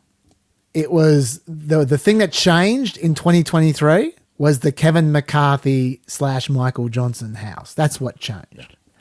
That was the new factor. And also, to be fair, very, very closely divided house as well. So it didn't take many extremists to kill something. Up, right? Yeah, to kill something that might have been bipartisan. Yeah. potentially bipartisan. And I think that's the actual reason. I don't think that Kevin McCarthy had no desire to pass bills. I think he had no ability to pass bills because there was always more than 4 or 5 nutters who just weren't going to let him pass anything that the Senate could possibly say yes to. Sorry, yes, what you about to say? I just that, and I'm sure people know here, is that the Speaker of the House position has been incredibly weakened over the last 3 or 4 decades. And it used to be the Speaker of the House could just destroy people, and now they just can't. So well, they just to be fair, the Speaker of the House, when it was Nancy Pelosi, certainly leveraged power a bit better. No, but she was brilliant. I mean, she was an exceptional person, but it just used to be that they just had all this enormous power, and now they just don't. They just have no. People can fundraise independently, and you can operate in your own little trolley weird life. This sounds technical, but I'll just make the point, just because I'm like this. I would say I would not define it as the Speaker getting weaker, because many people would say the Speaker has gotten much stronger over the years compared to the committee chairs, who used to be the strongest people in the House. But I'd say the entire party has become weaker. Like political parties have become weaker. Yeah. They don't need, in the past, the Speaker was really important for fundraising for you. Whereas now, you fundraise by popping up on Fox and saying something insane. You fundraise for yourself through small donors. Right. And so your Speaker just doesn't have the same threat that they used to have, which is what you were talking about. Yeah. So, but I would say that, I'll just show you the graph, by the way, because it's an amazing graph. Here, have a look at this graph. This is the graph of bills enacted by congressional session over the last 25 years. Oh, my God. So the light green that you're looking at there is the first year. So you can see, generally speaking, the first year gets less done than the second year. Yeah. But still, I don't think we're going to be catching up. No. That's quite a trail off. It's quite remarkable, that graph, isn't it? So that's about 30 years worth of Congress there. What are you about to say? I just wanted to ask you about the State of the Union. I was going to next move on to Super Tuesday. If you had anything to say about Super Tuesday. Oh, yeah. Honestly, it just is what it is. We all saw it coming, kind of surprising. Nikki Haley obviously won one state, Vermont, which is pretty funny. I forget how many votes there were in Vermont, but there weren't that many. People should know Vermont is a very, very funny, very, very liberal state. A lot of colleges, a lot of lesbians, a lot of organic farmers. It's very, very northern cold as well. It's like New Hampshire, but without any of that real libertarian streak. And it is funny the way places have been portraying that, because I think you can make the argument that Trump does show some weaknesses that we've been talking about. I mean, a good chunk of the party is not supporting him. Biden, less so. I think people are going to come home to Biden, frankly. But otherwise, it's just one of these unusual years where the lineup is just completely decided. I mean, obviously, it was decided a month ago, but I don't see anything interesting. The only real interesting thing is what third parties are going to get on the ballot and in which states. I 100% agree with that. That's going to be my theme for the next 6 months. This election, I think, is all about the third parties. I don't have much to add on Super Tuesday either, except I probably am going to say this on Planet America on Friday, just because the only thing I found interesting from the Super Tuesday, just Jason Palmer winning in American Samoa. I hadn't even heard of the guy. He's an entrepreneur and investor. He won 56-44 in American Samoa. Do you know where he's from? Hang on one second. Just to be clear, 56-44 votes. No, percent. Percent. But how many votes? I got no idea. I think they're only like it wouldn't be much more. Okay. Where's he from? He's from Baltimore. I didn't know that, Why a guy from Baltimore won in American Samoa is a good question. I guess they love their businessmen, because that's where Bloomberg won 4 years ago. He campaigned apparently on the island of American Samoa virtually. He never went there. He just campaigned virtually, and he won. That's fun. What's also fun is that Biden has won now 1,497 delegates. Uncommitted has won 7. Jason Palmer has won 3. Good old Dean Phillips, 0. Dean Phillips has been beaten out by Jason Palmer. Who would have thought that Jason Palmer would be the person who came second, as far as human beings go, in the Democratic primary? But that is what it's looking like at this point in time. And the other thing is, uncommitted did not go away after Michigan. There are a few uncommitted results in Super Tuesday. Not everywhere, but just the ones that were notable. Uncommitted won 9.4% in Massachusetts. It won 12.7% North Carolina And this is an interesting one. It won 18.9% in Minnesota. Oh, that's... Which could be an interesting state. Yeah. So that is that especially if I'm right, that it's that part of the world that is going to be the critical part for the election. If there is a genuine threat that some voters might stay home, some Democrats might stay home in Minnesota because of Gaza, then Biden will be paying attention to that, I think. So that's all I've got really to say about Super Tuesday. You got nothing else to say about that? Nope. Okay, why don't we go to the topic you were about to move on to then, which was... State of the Union. State of the Union, Okay, so I love State of the Union. Look, let's just say, just before you go on, once again, I put at the top of every podcast when we're recording this, so people are in no doubt what we know and what we don't know. Because they might be listening to this in a week's time or Absolutely, whatever. yeah. Okay, so just to be clear, this is coming out well after the State of the Union. We are recording this well before the State of the Union. So this is 0% hindsight from Bill here talking about the State of the Union. And it's tomorrow. Yeah, because it's so tomorrow. Yeah. I think it's tomorrow at 11 At 1 p.m. 1 p.m. is is it? standard time. Okay, here, Yeah. And State of the Union, it's in the Constitution. It says the president shall give a State of the Union address every the end, whatever, once a year, whatever. Yeah. So, I used to live in Washington, and I lived just between the Capitol and the White House. Yep. And living in Washington, the State of the Union is really fun because, it's beyond the Super Bowl, beyond everything. The entire town just locks down. Yeah. The doorman at your building has a little TV, watch the State of the Union. Everyone, it's in every restaurant. It's just a big deal. Every once in a while, my street, the motorcade might come down it because they take a different route each time. Sure. But really, there's not too many ways to get to the Capitol from the White House. So that was always really exciting. My window looked the street and stuff like this. And it's in DC. It's like a really fun thing, And ladies and gentlemen, the President of the United States, walking in joint session of Congress. You have the cabinet there. You have the Supreme Court. It's all the pomp and circumstance. Yeah. So my whole life, I've watched these, and it's always been really, really fun. Of course, they're boring. Of course, there's a laundry list. So there's all these, there's a pro forma sort of thing. This is going to be a very unusual one, I would think, because we don't really have State of the Unions like this. And you have a very unpopular president for whatever reason. You have a very unpopular challenger who probably represents a threat to democracy. So it should be a really, really fun thing.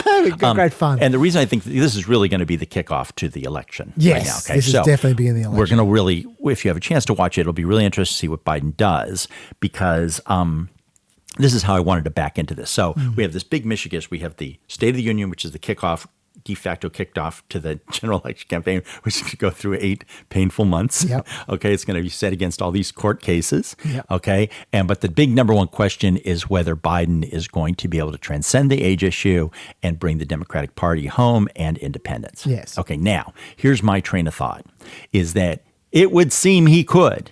Age is definitely an issue.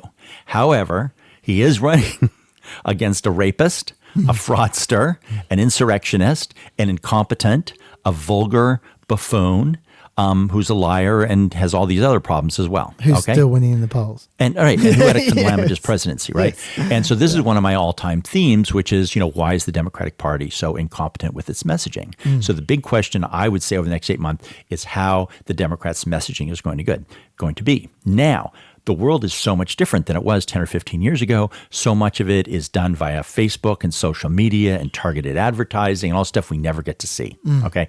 I assume there's halfway competent people working with the Democrats at this point. I could be wrong. But let me just give you an example of something. This is a little bit off topic. Sure. But this is something I saw the other day. Gavin Newsom is the governor of California. Yep. Very smart guy, very suave, made some mistakes, but he's someone who could be a serious presidential campaigner, and he has very serious people around him. So he was on Bill Maher the other day. Yeah. Okay. Bill Maher said, he's the guy who does real-time Bill Maher. He says, he's a Californian, obviously. He's a rich Hollywood celebrity, Bill Maher. So he has Gavin Newsom on his show, and he says, hey, what about all this regulation in California? They just passed a law that said department stores have to have a non-binary kids' toy section. Yeah. Okay, so that Meyer or David Jones have to have a section of toys that are for both boys and girls. Okay, which is stupid. Let's all agree. Okay, so this is what Gavin Newsom said. Well, that's an interesting one because the department stores came to us supporting that, and they were the ones making the case for that. So they were making us, they're already moving in that direction, but they've supported the legislation. It wasn't anything, it was something we enacted. It wasn't initiated from my office, but it was legislation that came up with interesting support for the industry itself. But I understand how that's exploited. Good people can disagree, blah, blah, blah, blah, blah. Okay. That's, to me, that is the epitome of poor democratic messaging. Okay. He takes the bait, he rambles, he excuses it. It's stupid. I'm not a big famous governor or a political operative, but this is what I would have written for him. Okay, tell me this. Bill, that's not regulate. We're not talking about regulations here. We're talking about protections. You want your kids eating poison foods? You want to buy a house or a condo and have a collapse on you and your family? I know some businesses complain about regulation, but the vast majority of these protections are there because, if I can be a little bit blunt, those businesses have forced governments to act by poisoning people, by creating dangers for our kids, by having unsafe workplaces that your mom and dad work in. And traditionally, before we put those protections in place, when someone got hurt or sick, you know what they said? They'd say, hey, it wasn't illegal.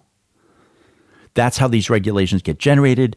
Okay, let me give you some facts on worker death and injuries. They're a cost to society. They're a tax that businesses lay on governments and the consumers. The government puts these regulations in place to protect consumers, period. Now, the thing you mentioned, I have the faintest idea. We're the 5th largest economy in the world. I have no responsibility for every crazy thing that comes out of Sacramento. But those people who don't like those protections are always looking for stuff in the margins to whine about.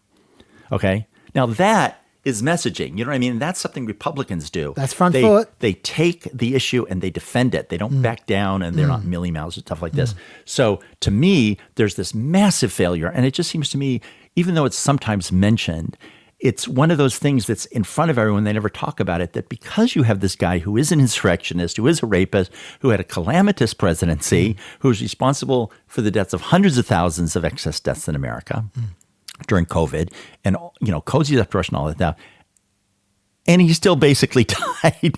You know, it just seems to me the most number one obvious thing is the Democrats have a messaging problem. And the fact that Joe Biden's older, I mean, that's just not comparable, I think, by any logical standard. So that, to me, is the thing that everyone should watch.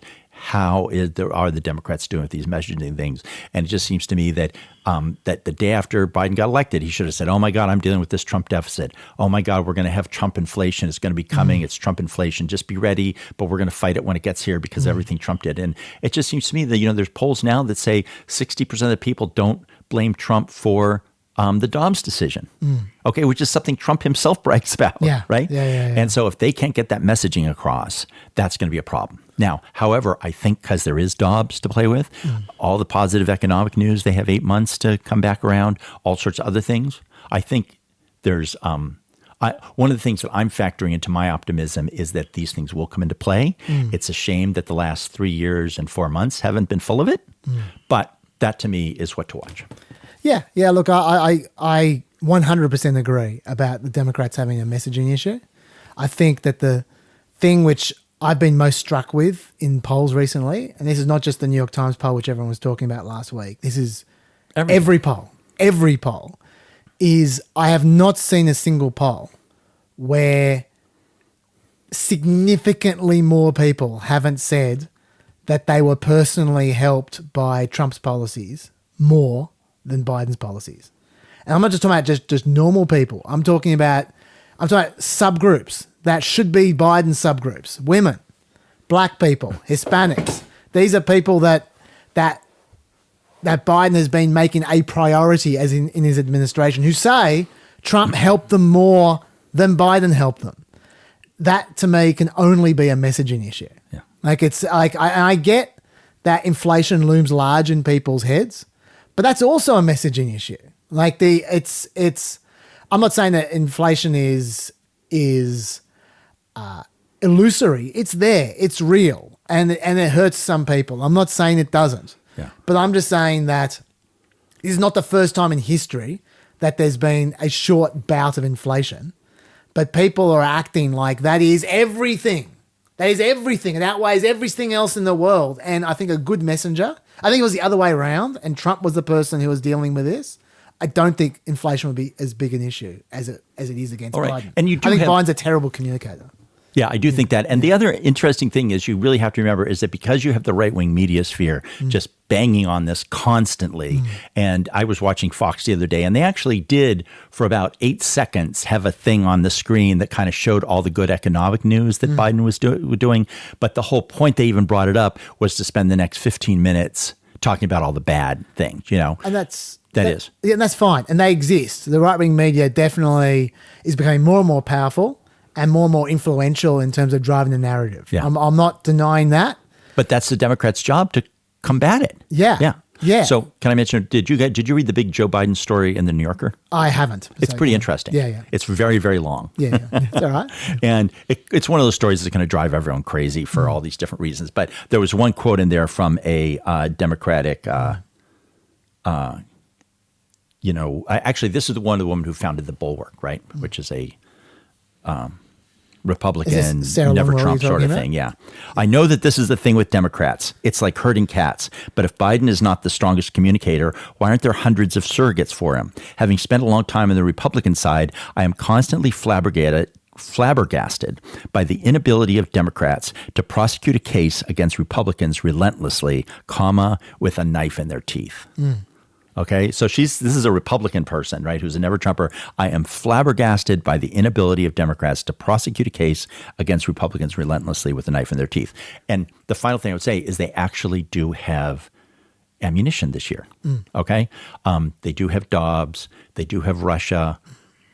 They do have the Trump presidency, and they do have all those court cases. And one final thing, just as we talked about the election too, the chaos that is going to happen. Like the last thing I saw was that court case in New York, the felony case about the election interference with the Stormy Daniels thing, the Trump criminal trial he's going on trial with in March. That's going to be a week after that trial starts. The Supreme Court is going to have oral arguments on the January 6th case. Yeah. So they're like these things, the next 8 months are just going to be complete chaos. So God knows what's going to happen. That's fair. I was going to say that I think it's a great point from Sarah Longwell you're talking about there, because I think that one of the things that just has not, you wouldn't even know this, you would have no idea about this, is that the Democrats have a lot of young talent at the moment. Like there are a lot of 40-something governors and people coming through who are, because of the backlash to Trump, won office in the last 4 or 5 years and are now developing and are quite popular. Like Josh Shapiro from Pennsylvania. He's quite popular. Wes Moore in Maryland, quite popular. I bet many of the Peppers haven't even heard of Josh Shapiro and Wes Moore. They're never out there for Biden. We hear a little about Gretchen Whitmer. Other than Michigan, I haven't seen her do anything. There's the best part of 7 or 8 of these young governors who are going to be fighting over the next presidential race. And we're going to hear about them then in 4 years when they're fine for themselves in 4 or 8 years. But right now, they should be out there. Like maybe they will be out there. A lot of them are in swing states. Maybe they will be out there in the months to come. But I think that's a great observation that you make there about where are the people's point, because he's nowhere. Biden is nowhere. This is the thing. This is actually my new angle on his age. I don't think the age itself is the issue, because I made this point on Planet America on Wednesday. If you look at the numbers are all through the roof on people saying that he's too old to be president, but it's almost the same numbers amongst Biden supporters as Trump supporters saying he's too old. It's no longer a reason to not vote for him. Because people, it's just become like Trump's crazy thing. Oh, yeah, Trump's crazy. Yeah. But I'll still support him. Yeah. Oh, Biden's incredibly old, but I'll still support him. And the reason why is because they don't care about Biden being old or Trump being crazy. They care about how much they hate the other person. But also it is kind of the best. I mean, in all honesty, it's the best strategy the Democrats have because of Kamala Harris. Yeah. I think that nobody wants Biden to drop out of the race because then they have to figure out a way to depose Kamala Harris. I mean, and that's very, very crude. And I just think that she's a bad campaigner, and I think that's a justifiable worry. I think that Trump would make mincemeat out of her. Like I think I agree with that. But just to finish off what I'm saying, for that reason, I don't think, for the reason I just said, I don't think age in itself is the issue. I think people will make jokes about it. I think people will never forget it. But I don't think just the fact he's old is the problem. I think because he is old, they protect him. He doesn't get out there. We never see him make arguments. And when he's actually there making arguments, he makes them terribly. Yeah. He just, I mean, I make a point of watching these press conferences, and I find it impossible to watch a Biden press conference. Yeah. They're so slow, and he just makes his points in the worst possible way. Like, he's just not effective as a communicator. I know, and sometimes I think he should be doing more, sitting like this, just relaxing in a chair. Yeah, it's it's a really, really hard. I mean, on the other hand, there are really smart people around him, and I assume they're doing the best. Yeah. But I also assume that it's 8 months now of election, and we're going to have to really watch carefully and see what they do. And also, he's going to have so much money at his disposal, which Trump won't. So he's going to have the advertising advantage. There's going to be endless abortion ads. That's all that stuff. Okay. Yeah. What I'd like to talk about now is going to take a bit of a chunk of time here, but and then we'll finish off with Bill's World of Entertainment. Is the legal stuff. You mentioned Supreme Court. Okay, I want to quickly just update on the immunity appeal, because that happened last week and there's been a bit happening since then. And then I want to get into this 14th Amendment situation. Okay, so backing over the immunity appeal, I think a few people, including me, missed a few elements of this. Just to remind you, the Supreme Court is now going to hear on April 22 the arguments for Trump arguing that he should be immune from everything. Right. And they're going to be expressing their view on that. Firstly, who was responsible for their decision to hear this appeal? Because here's an interesting thing which I think most people haven't picked up. I only saw this from Ed Whelan, and there was a great observation from him. He's a conservative legal guy. Mm-hmm. We know there are only 4 of them that wanted to hear this appeal. And I'll tell you why we know there are only 4 of them. Because to hear an appeal, what they call granting cert, takes 4 votes on the Supreme Court. Right. To grant a stay takes 5 votes. They didn't grant a stay. They just granted cert, which means there must have been only 4 of them. Now, when you grant cert, it automatically kicks in with a stay anyway to freeze the other proceedings. But if there were 5 of them, they would have granted a stay. That's what you do. Yeah. So that's like a little code that there was only 4 of them who wanted to hear this appeal. Yeah. And maybe you know this because this is something that confused me, because that's what Jack Smith wanted originally 6 weeks ago. Yeah. Well, because he wanted to bypass the DC Court of Appeals. He wanted to go straight to the Supreme Court. And they didn't. Which is what happened with Richard Nixon. With the Richard Nixon tapes, they got through that Supreme Court case super fast when Richard Nixon wanted to challenge revealing his tapes, because they just said, we're just going to skip the DC Court of Appeals. We know it's going to the Supreme Court, so let's just go straight there. And that's what Jack Smith wanted to happen again. The Supreme Court said no. And we'll get to that in a second, because there are issues about that as well. The second thing I want to talk about, though, first, is a lot of people are having a go at the Supreme Court for taking the appeal in the first place. They're saying Trump's argument is ridiculous. Why would you take that argument? Like, obviously, he can't be immune to everything. What he did in January 6 is clearly out of his official role as president. It makes no sense. No sensible person could ever suggest that he's immune. He's wasting time. Everyone knows that. Why would you indulge that? That's what a lot of people are saying. I think they're wrong. I actually think that I'm going to defend the Supreme Court on this. I think it's a perfectly legitimate appeal to hear. And the reason why is they are not hearing an appeal about Trump. What they're hearing is an appeal about the issue of immunity, which is different. If you look at their actual question that they are examining, their question is, whether and if so, to what extent does a former president enjoy presidential immunity from criminal prosecution for conduct alleged to involve official acts during his tenure in office? That's not saying they're looking into whether everyone is immune from everything. They're just saying, to what extent is immunity an issue at all, ever? And that's important. And the reason why that's important and why they should look into this is because no one has ever asked that before. This is a completely novel legal question. And while Trump is being unreasonable and stupid and obviously time-wasting, I do not believe that in all instances an immunity appeal would be pointless. I think there are legitimate reasons why a president might want immunity at some point in time. And the example that came up in the DC Court of Appeals case is the Obama drone situation. You know, Obama killed American citizens with drones. Mm-hmm. That is murder. Could he be charged? Mm-hmm. Or is he immune because he was conducting official American policy? And I think most people would argue he should be immune. But under what circumstances should he be immune? What are the exact circumstances? What is the process? What's the test? Because the more partisan we become, the more likely it is someone's going to try to take this on at somewhere down there. So I think that's a legitimate question to ask, even though I think that Trump is asking it in bad faith. Now, the DC Court of Appeals, they talked about this. They talked about the Obama drone situation, and then in their judgment, they ignored it. In their judgment, they just said, look, you don't need to worry about immunity. He's not immune. Forget it. You don't need to worry about it.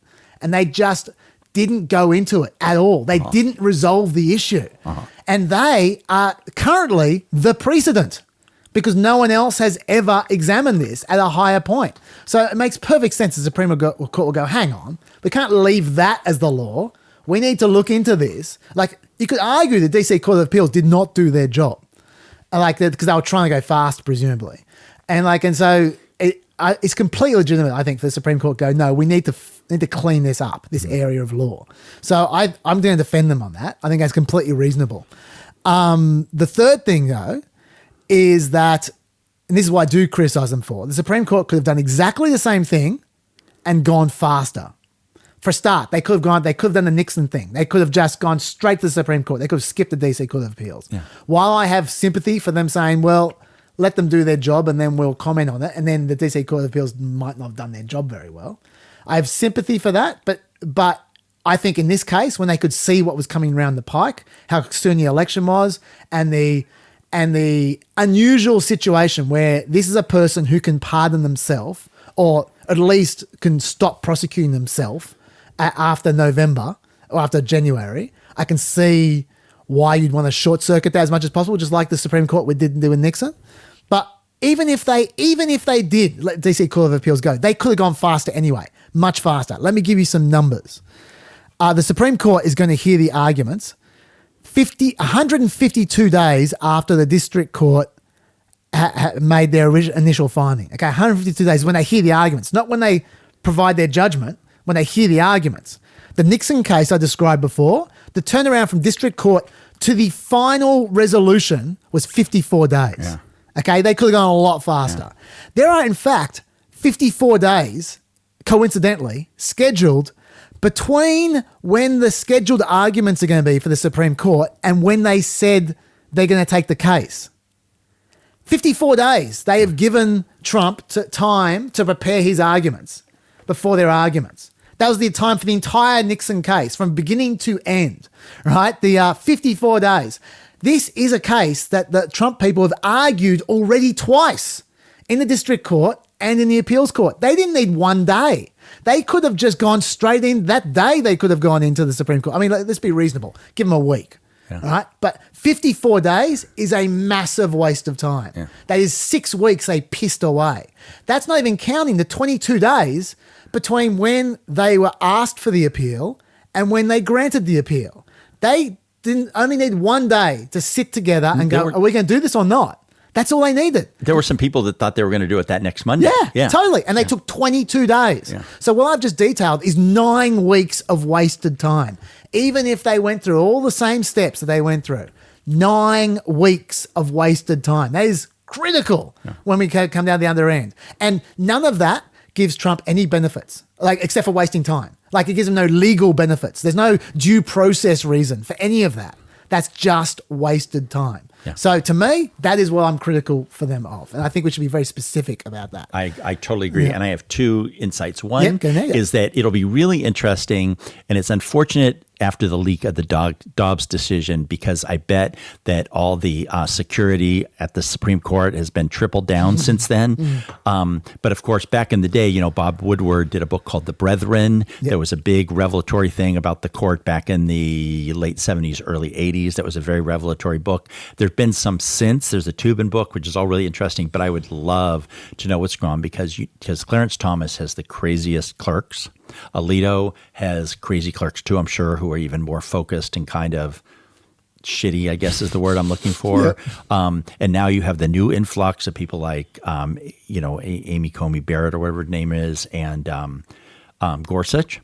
And so that's it'll be really interesting to see to hear someday what the dynamics are. Yeah. Okay. So, And the second thing, though, is that I would argue that there's two things going on here, because a lot of people say, oh, they're pro-Trump. But I think that if there is something nefarious going on there, and given people like Alito and Thomas, there probably is I wonder if they're doing things to help Trump or to help Republicans, which is different. Okay, because it's actually bad for the Republican Party for Trump to be in a criminal trial the week of the election, which is what's going to happen right now. I mean, it could be two trials going on, at the actual election. Okay, which is just incredibly crazy. But then you need to do some back analysis, because I think what they would want with the really smart, like I would think the Alito people, they don't care about Trump. They care about Republicans, and they know that Trump's a loser. None of those people like Trump. I mean, some of them, for all we know, are being blackmailed or something. I mean, you just don't know. But that they might be kind of thinking, okay, given the shit show that we are dealing with for the next 8 months, what are the things that in the long run will help the Republican Party the most instead of Trump? And which is two different things. Okay. Yeah. So that, to me, is something I think people should be at a level of analysis we should be bringing to it as well. Totally. And just for the record, I mean, look, we're mind reading a bit here. Alito and Thomas, they may well be pro-Trump. I got no idea. Those guys are very hacky.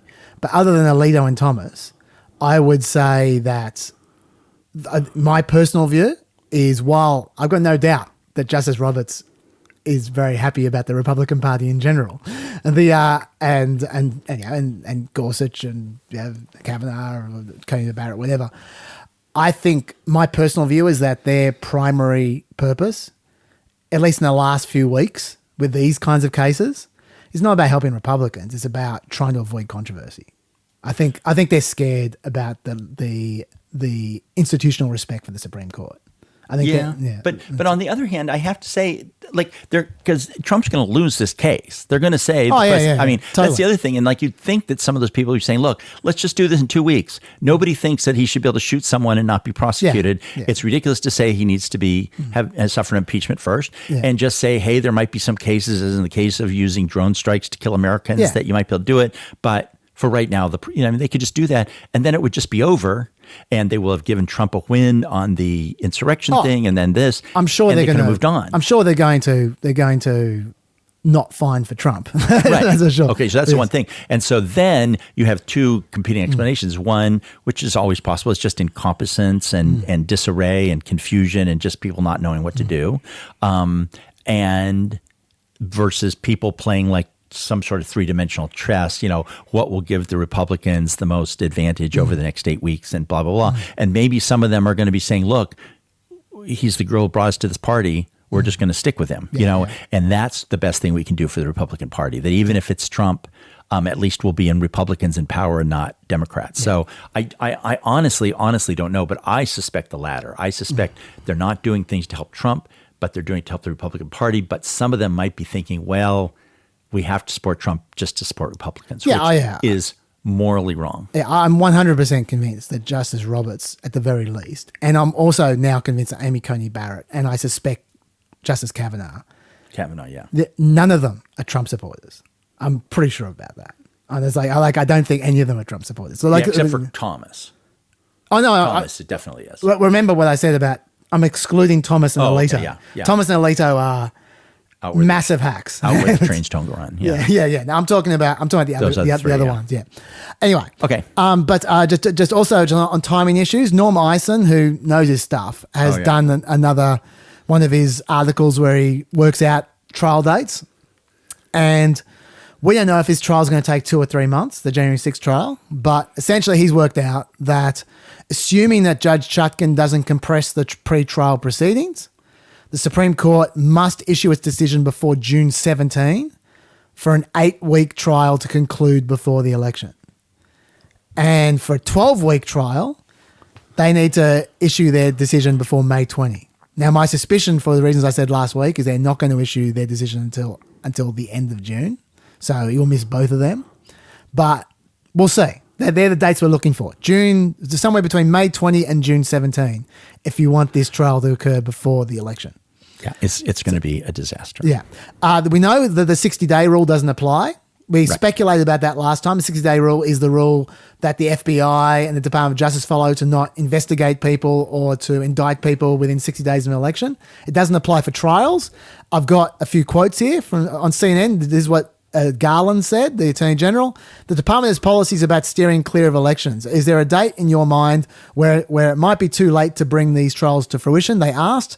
And Garland said, I just want to say what I said, which is that the cases were brought last year. The prosecutors urged speedy trials, with which I agree, and it's now in the hands of the judicial system, not in our hands. So he's saying it's not there. Right. Not because policy. the judges aren't going to be making those things. And Judge Shucken already said, quote, setting a trial date does not depend and should not depend on the defendant's personal and professional obligations. Mr. Trump, like any defendant, will have to make the trial date work regardless of his schedule. Yeah, his day job. Yeah. So the 60-day thing is not going to apply. And then, and the final question I have for you on this topic before we move to Bill's world of entertainment is, do we blame Merrick Garland though? Because Merrick Garland messed around for almost 2 years with his investigation.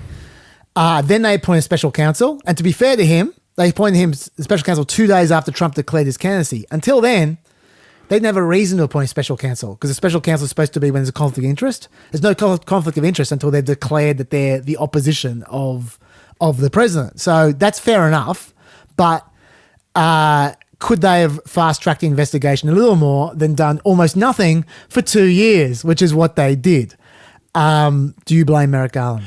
It's such a hard thing, and I don't live there anymore. I don't talk to people, and you just hear the legal podcasts, and there's people who are very, very, very sophisticated who've worked in the Department of Justice. Merrick Garland has a lot of supporters out there. I mean, he seems to be uniformly respected for probity and integrity and all that stuff. And the United States Justice Department, is a big, big, big club. I mean, not a club like Chummy. I mean, a club like something you wield to beat the shit out of people with, right? Yes. And everyone says that you do not want the United States Justice Department coming after you because it's just like being chased by a tank and you just can't get away from it, and it's just going to run you down ultimately. So I honestly don't know. You just listen to all these people. Some people criticize and some people hint, oh no, it was doing all this stuff. But on the other hand, also people say that the Justice Department moves incredibly slow. This is a complex case. But on the other hand, it's like, does it really take 2 years? I mean, when you have 1,000 people working on this case. So I guess what I would say is that here we are 3.5 years later, 3 years and 3 months later, and it seems crazy that they haven't been able to really get anyone on trial yet. So I would have to say yes, probably. Okay. All I would say about this is that I have a certain sympathy for Merrick Garland because it takes a long time to investigate people normally. Sometimes it takes a really long time. And this is what Trump does. He does this all the time. He puts by-the-book types in tough positions using the power of his support base, essentially, to pressure them and to pressure proper process. Eventually, you need to make a choice, whether you take shortcuts with your process or whether you throw out the rule book entirely to just for Trump because he's a threat. And then either way, the process is then compromised, either way. And then Trump complains about the fact he's being persecuted. Right? This just happens over and over again. Where he pushes you into a position where either you give up on the rule book or you allow him to compromise the rule book. And then whatever you do, it's compromised. So either way, you end up with a delegitimized process. This is his specialty. Either every single person in the world is corrupt or Trump places people in positions where they end up delegitimizing their own processes. Yeah. And I think it's the latter. Yeah. And so I feel a little bit sorry for Merrick Garland, but I do think it's his fault. Yeah. Even though I do feel sorry for him, I think the only person along this path who really could have taken a different path if they wanted to was Merrick Garland. Yeah. And if he'd taken this investigation seriously from the beginning and gone as hard as possible and dedicated as many resources as possible, They could have had this trial a year ago. Yeah, though I will honestly say, though, that we have to remember that this was the largest prosecution in the history of the Justice Department. Yeah. They went after 900 people. Yeah. And the way the Justice Department apparently generally works is you get the small guys, you get them to turn on the people above them. Yeah. And they've got, they put hundreds and hundreds of people in prison. That's true.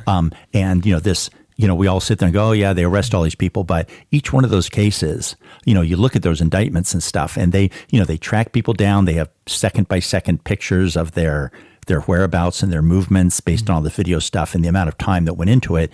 And you can see they could have gotten caught up in their own process that, hey, we're going to get these 900 people. They're going to take us to the 50 people. They're going to take us to the 3 people. But anyway, there you go. Anyway, and I should also say one more thing, which is that something which a lot of people aren't considering is the Supreme Court's got this very broad immunity question they're answering. They're not going to end up by saying Trump's immune or not. They're going to say, these are the rules for immunity. At least this is what's likely. To say, this is when you're immune, this is when you're not. Then Judge Cixin is going to have a situation where she needs to decide, does Trump fall foul? Is Trump covered by those rules or not? And she'll find, no, he's not. Yeah. He's not immune. And then he will appeal. Yeah. He'll appeal to the district court, to the appeals court, and then he'll appeal to the Supreme Court. And then if they reject the appeal, which I think they will, it's still going to waste months.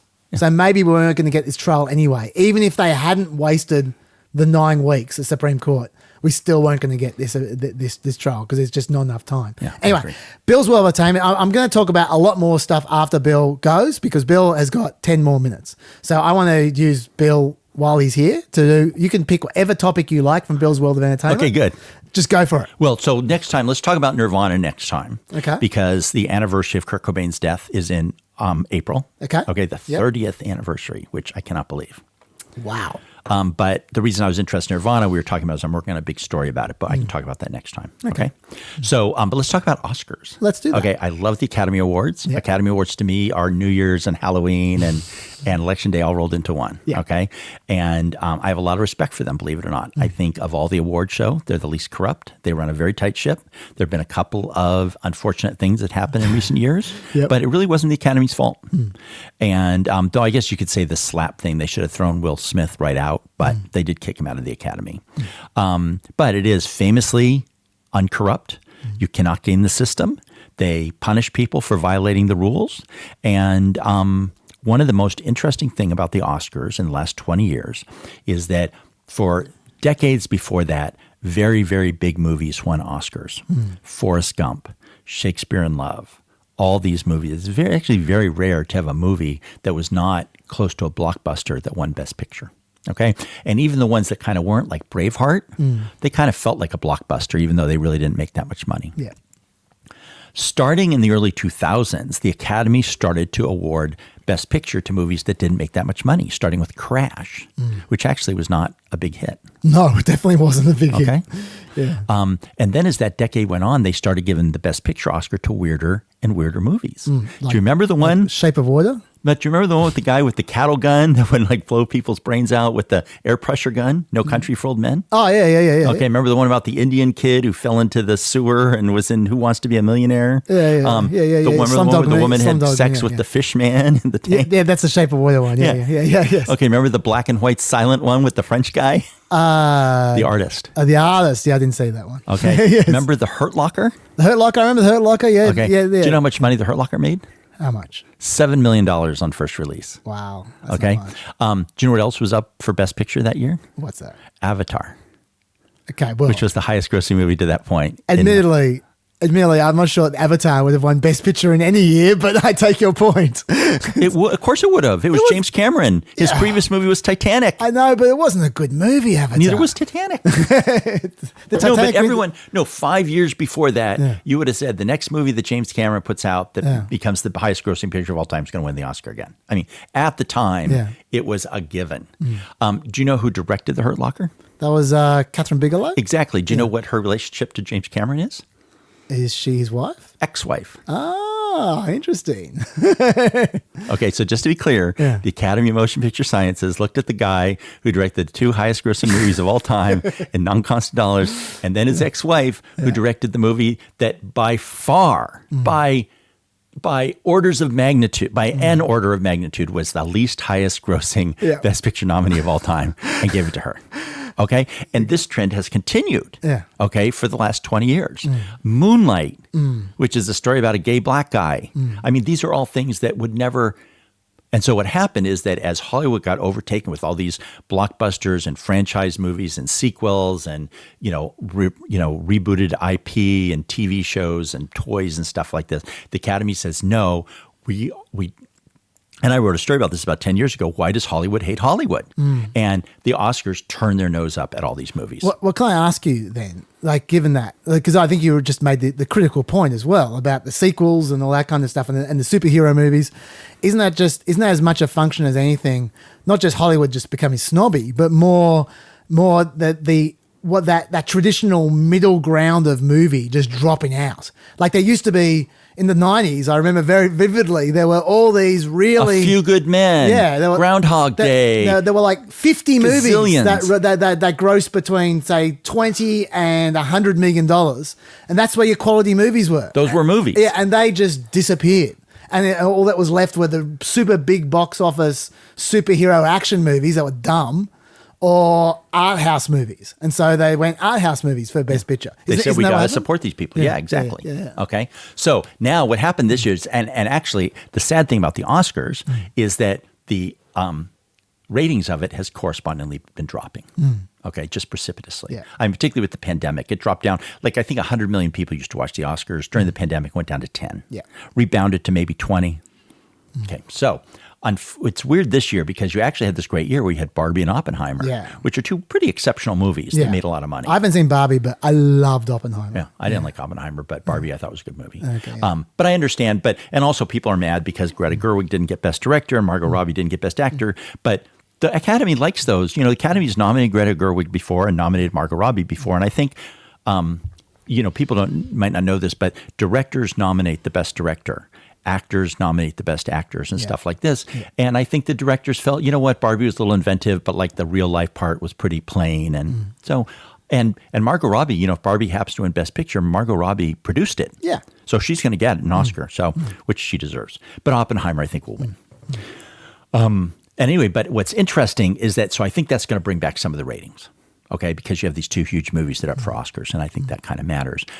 However, I think it's going to be a Band-Aid, a prophylactic. And I think it's going to temporarily revive the Oscars. And next year, there's not going to be a Barbie and an Oppenheimer, and the ratings are going to drop into the toilet again. Why do you say that? Well, because I think they were both kind of unicorns. Yeah. Okay. I mean, Barbie was an IP movie that had this kind of cool hipster that was done by an exceptional person. Oppenheimer is probably going to be the last drama of that sort to ever make that much money. Okay. There just hasn't been a movie like Oppenheimer in a real, it's made so much more money than all the other Christopher Nolan movies that aren't Batman movies ever made. Okay. By the way, when people talk Christopher Nolan movies, they never mention Memento. That's one of my favorite movies ever. Oh, exceptional I love Memento so much. If you haven't watched Memento, watch Memento.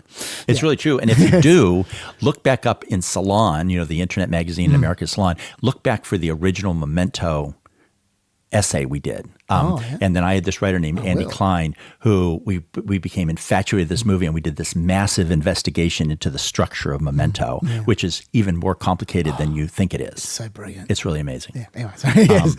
And so anyway, I think that the Oscars need to do anything because they're going to slip into irrelevancy in the next 5 years. And so I think what they should do is take on quality TV. I think they should start nominating like serious streaming series and stuff like this. Well, what happens to the Emmys then? Screw the Emmys. The Emmys are ridiculous.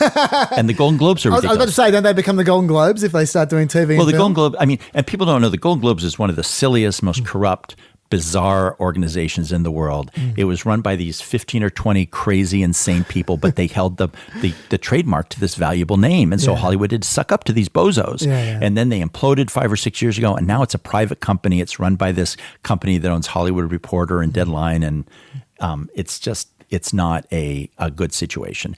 But Hollywood likes it because it's an award, so they suck up to it, So the Golden Globes are very vulnerable right now. The Emmys are odd. The Emmys just give the same awards to the same, like Julia Louis-Dreyfus, year after year after year. Mad Men, year after year after year. It's very odd. It's very rare to win an Oscar. The Emmys give out hundreds and everyone in Hollywood has an Emmy or two. I mean, you have no idea how many Emmy statuettes are given every year because there's the primetime Emmys, the daytime Emmys. There's all these local Emmys, and I can't tell you how many people I know who have an Emmy, and you just go, really? Admittedly, there is a lot of TV in America. No, but it's the categories. I mean, there's like 300 categories, and then 10 people get nominated in each one, right? Let me ask you about when you're talking about your pessimism of the future of the Oscars as it stands at the moment. Do you have any optimism though that since the superhero movies are really starting to tank in the last year or two, that maybe we might be seeing a new sort of era of trying to make slightly more innovative movies again because the safe options just aren't working anymore? Well, the trouble is that you have this new generation, okay, who don't go to the movies. Yeah. Okay, Gen Z goes to the movies a lot less frequently than Gen X did. And so that's like another huge problem looming on the horizon. You have people maybe getting tired of Marvel and Star Wars and stuff like that, and just getting tired of all, you're at the 10th Fast and Furious. I just saw Kung Fu Panda 6 or 4 or something like this, and it's just getting ridiculous.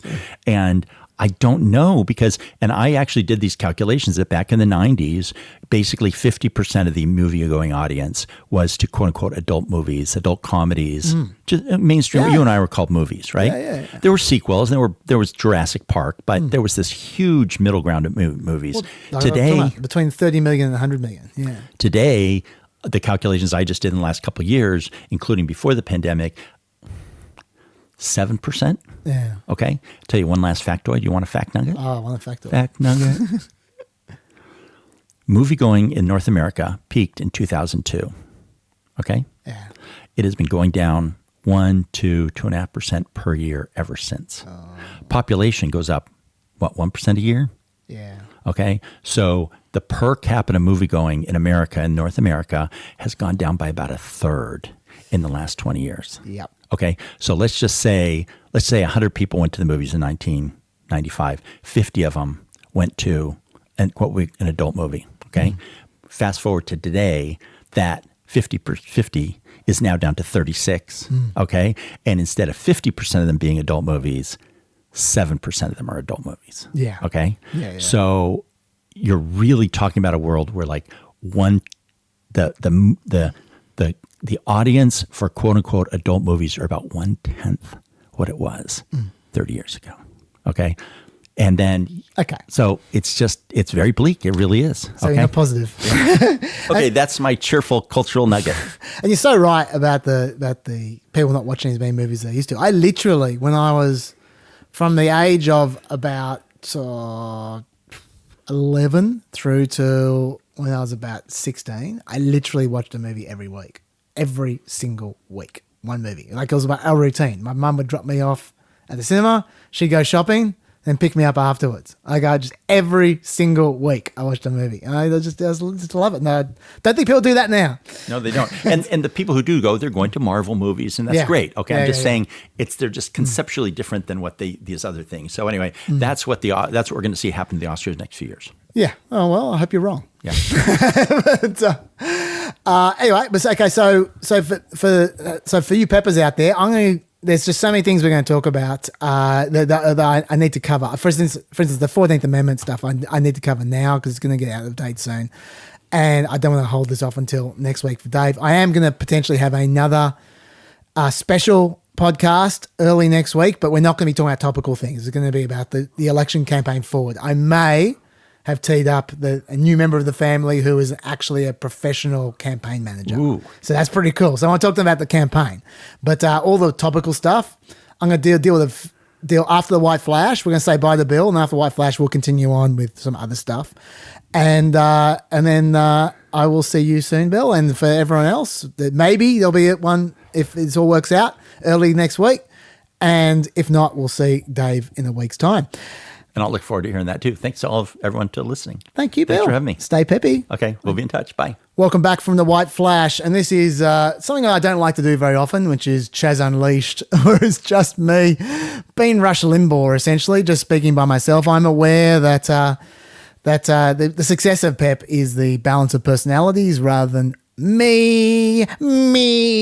But just since Dave isn't here this week, and there's just a number of topics I don't want to get behind on. So I'll just cover them quickly now, and then we can all forget this ever happened, never speak about it again next week.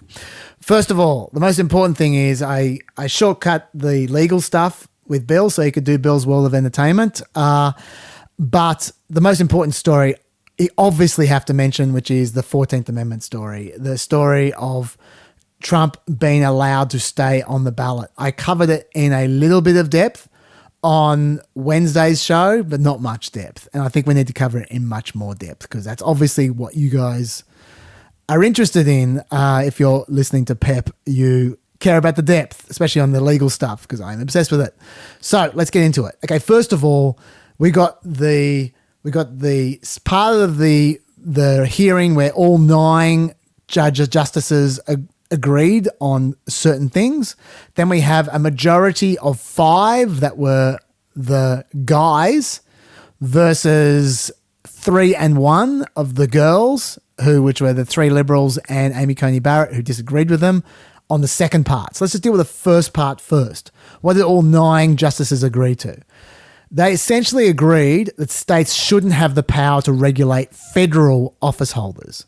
The quote is, "We conclude that states may disqualify persons holding or attempting to hold state office, but states have no power under the Constitution to enforce Section 3 with respect to federal officers, especially the presidency." Okay, why did they say that? Well, essentially, they were pushing practical reasons more than anything else. They noted how different states would have different rules if the states could determine this. And some states would let some candidates on and others would knock the same candidates off. The quote is, "A single candidate would be declared ineligible in some states, but not others, based on the same conduct and perhaps even the same factual record." And they described this as a chaotic state-by-state patchwork. And they said, "Nothing in the Constitution requires that we endure such chaos." Now, that's all correct. There's no doubt that you could have a chaotic state-by-state patchwork where some states do something, other states do something else. But that's the nature of the system as it exists. States do run federal elections right now. That patchwork already exists. RFK is only going to be on some ballots, and Cornel West will only be on some ballots, but not in other ballots, because different states have different ballot access rules. That's how it works. It's chaotic. One candidate could do the same thing in 2 different states. They could submit the same number of signatures. They could spend the same amount of money. They could do the same things, be allowed on one state, but not be allowed in the other state. That's exactly what they're saying might happen. It happens. In fact, Colorado tomorrow could just strike Trump off the ballot if they wanted to. They could take a vote in the Colorado legislature and they could decide that Trump is not on the ballot. If they want to, they can do whatever they like. This is what the Constitution says. Each state shall appoint in such manner as the legislature thereof may direct a number of electors equal to the whole number of senators and representatives to which a state may be entitled in the Congress, in such manner as the legislature thereof may direct. They don't even need to have an election. The state can just decide, the state legislature can just decide to give their electoral college votes to Biden if they want to. They can do whatever they like. So it's ridiculous to suggest that in this one area, it would be insane to let the states do their own thing when the states do their own thing for everything else. It's at least inconsistent. You could call that a chaotic state-by-state patchwork. You could.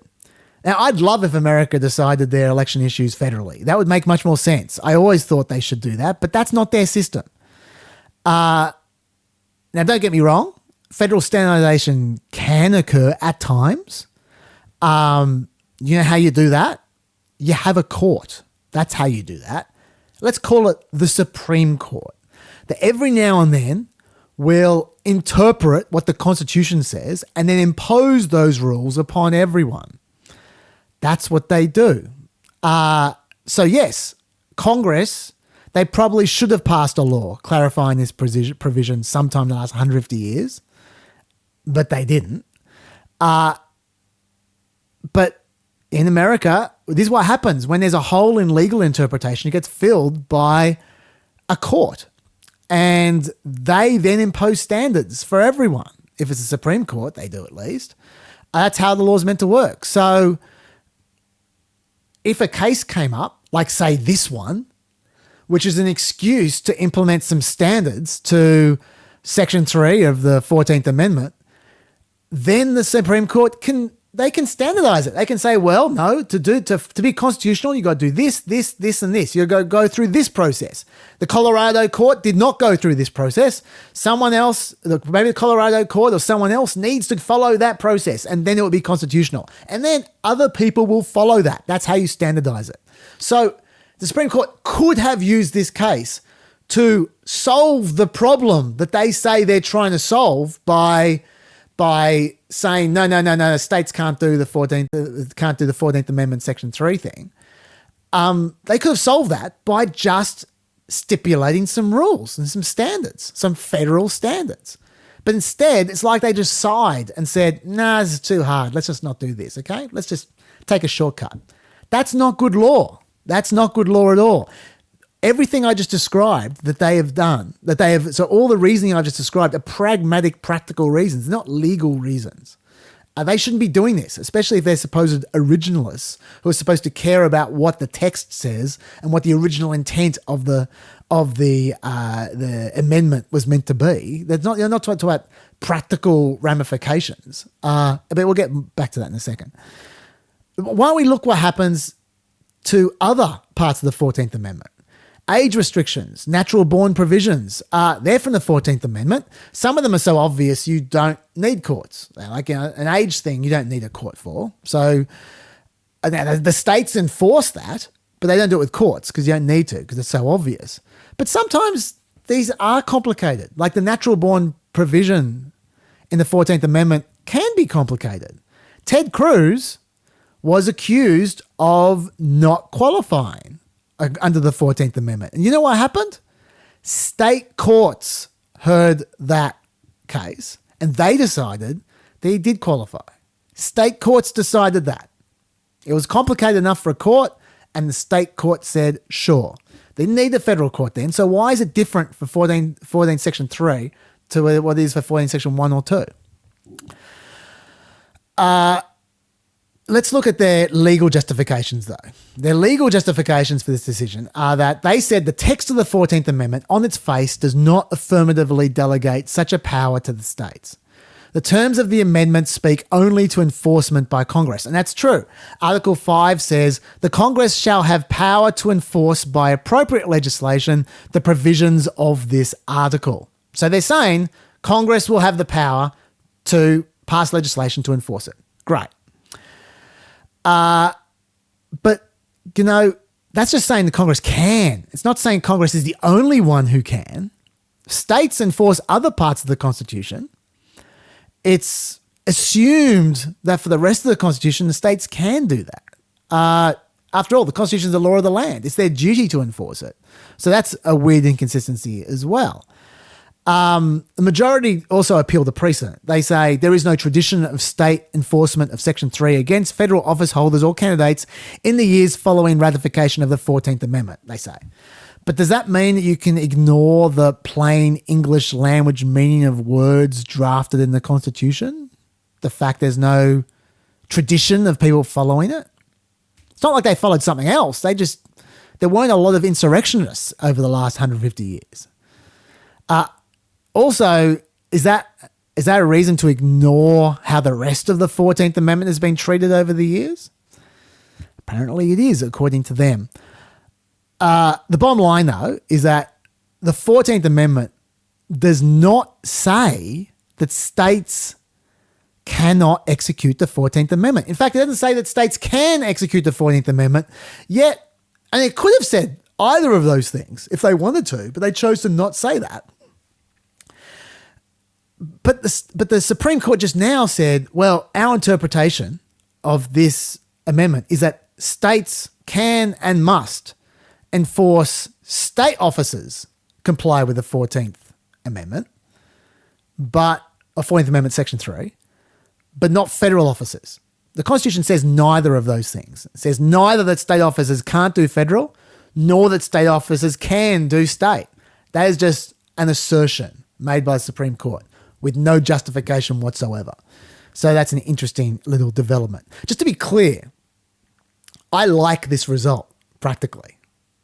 I don't think Trump should have been disqualified. I've talked about this with Dave a number of times. I thought calling January 6th an insurrection was borderline at best. I thought saying Trump engaged in that insurrection or gave comfort to the insurrectionists was also borderline. I also thought saying that Trump wasn't just practicing his freedom of speech and was actually inciting the insurrection, I thought that was also borderline. I'm not saying you couldn't make the argument in all three cases. I thought you could make the argument, but I thought they're all, kind of. And this is a huge decision. This would have been the biggest constitutional decision possibly in American history. And I don't think, I was happy that they didn't make that decision based on tenuous facts, where it was kind of 50-50. I would have liked the law breach to be significantly more obvious to make such a big call. But having said that, the reasons they've given are just crap. This is bad law, especially for so-called originalists who supposedly just call balls and strikes, as John Roberts famously said, based on the language and original intent of the Constitution. So this is particularly a fail for these originalists that so many of them say they are.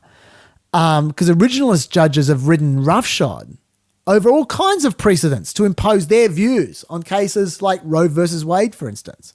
Like that could not have had more precedent, Roe versus Wade, like over the last 40 years. It's been endorsed over and over again, and refined and considered.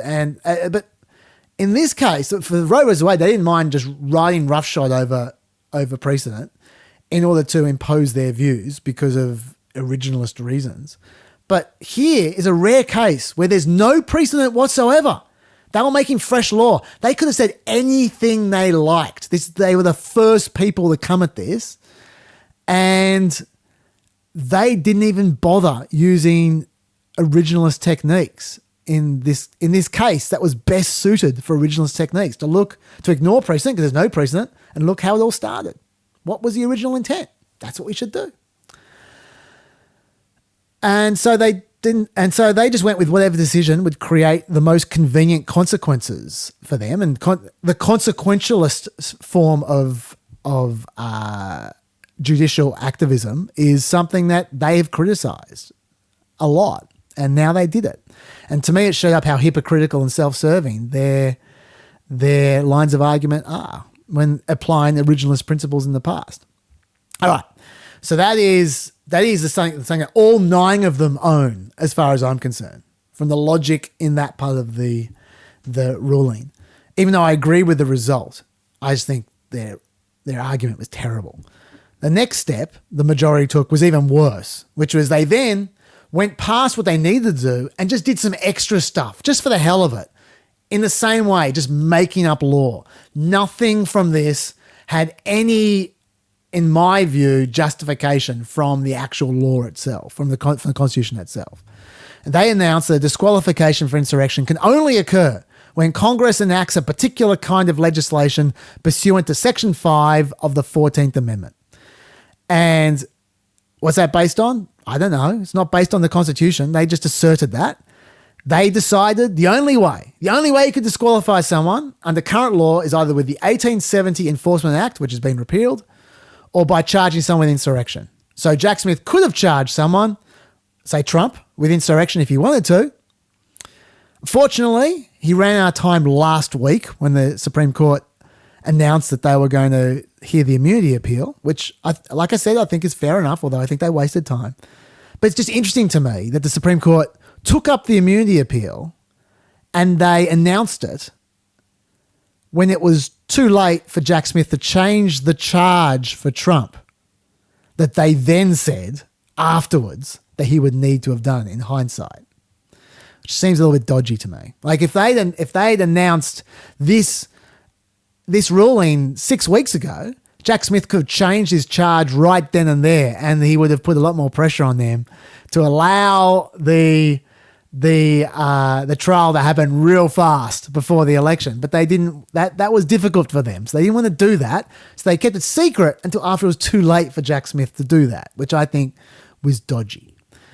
Well, yeah, I shouldn't assume it. I can't read their mind, but I'm guessing it. And they explicitly said, by the way, there was no other way that this could be done. They explicitly said, neither we nor the respondents are aware of any other legislation by Congress to enforce Section 3.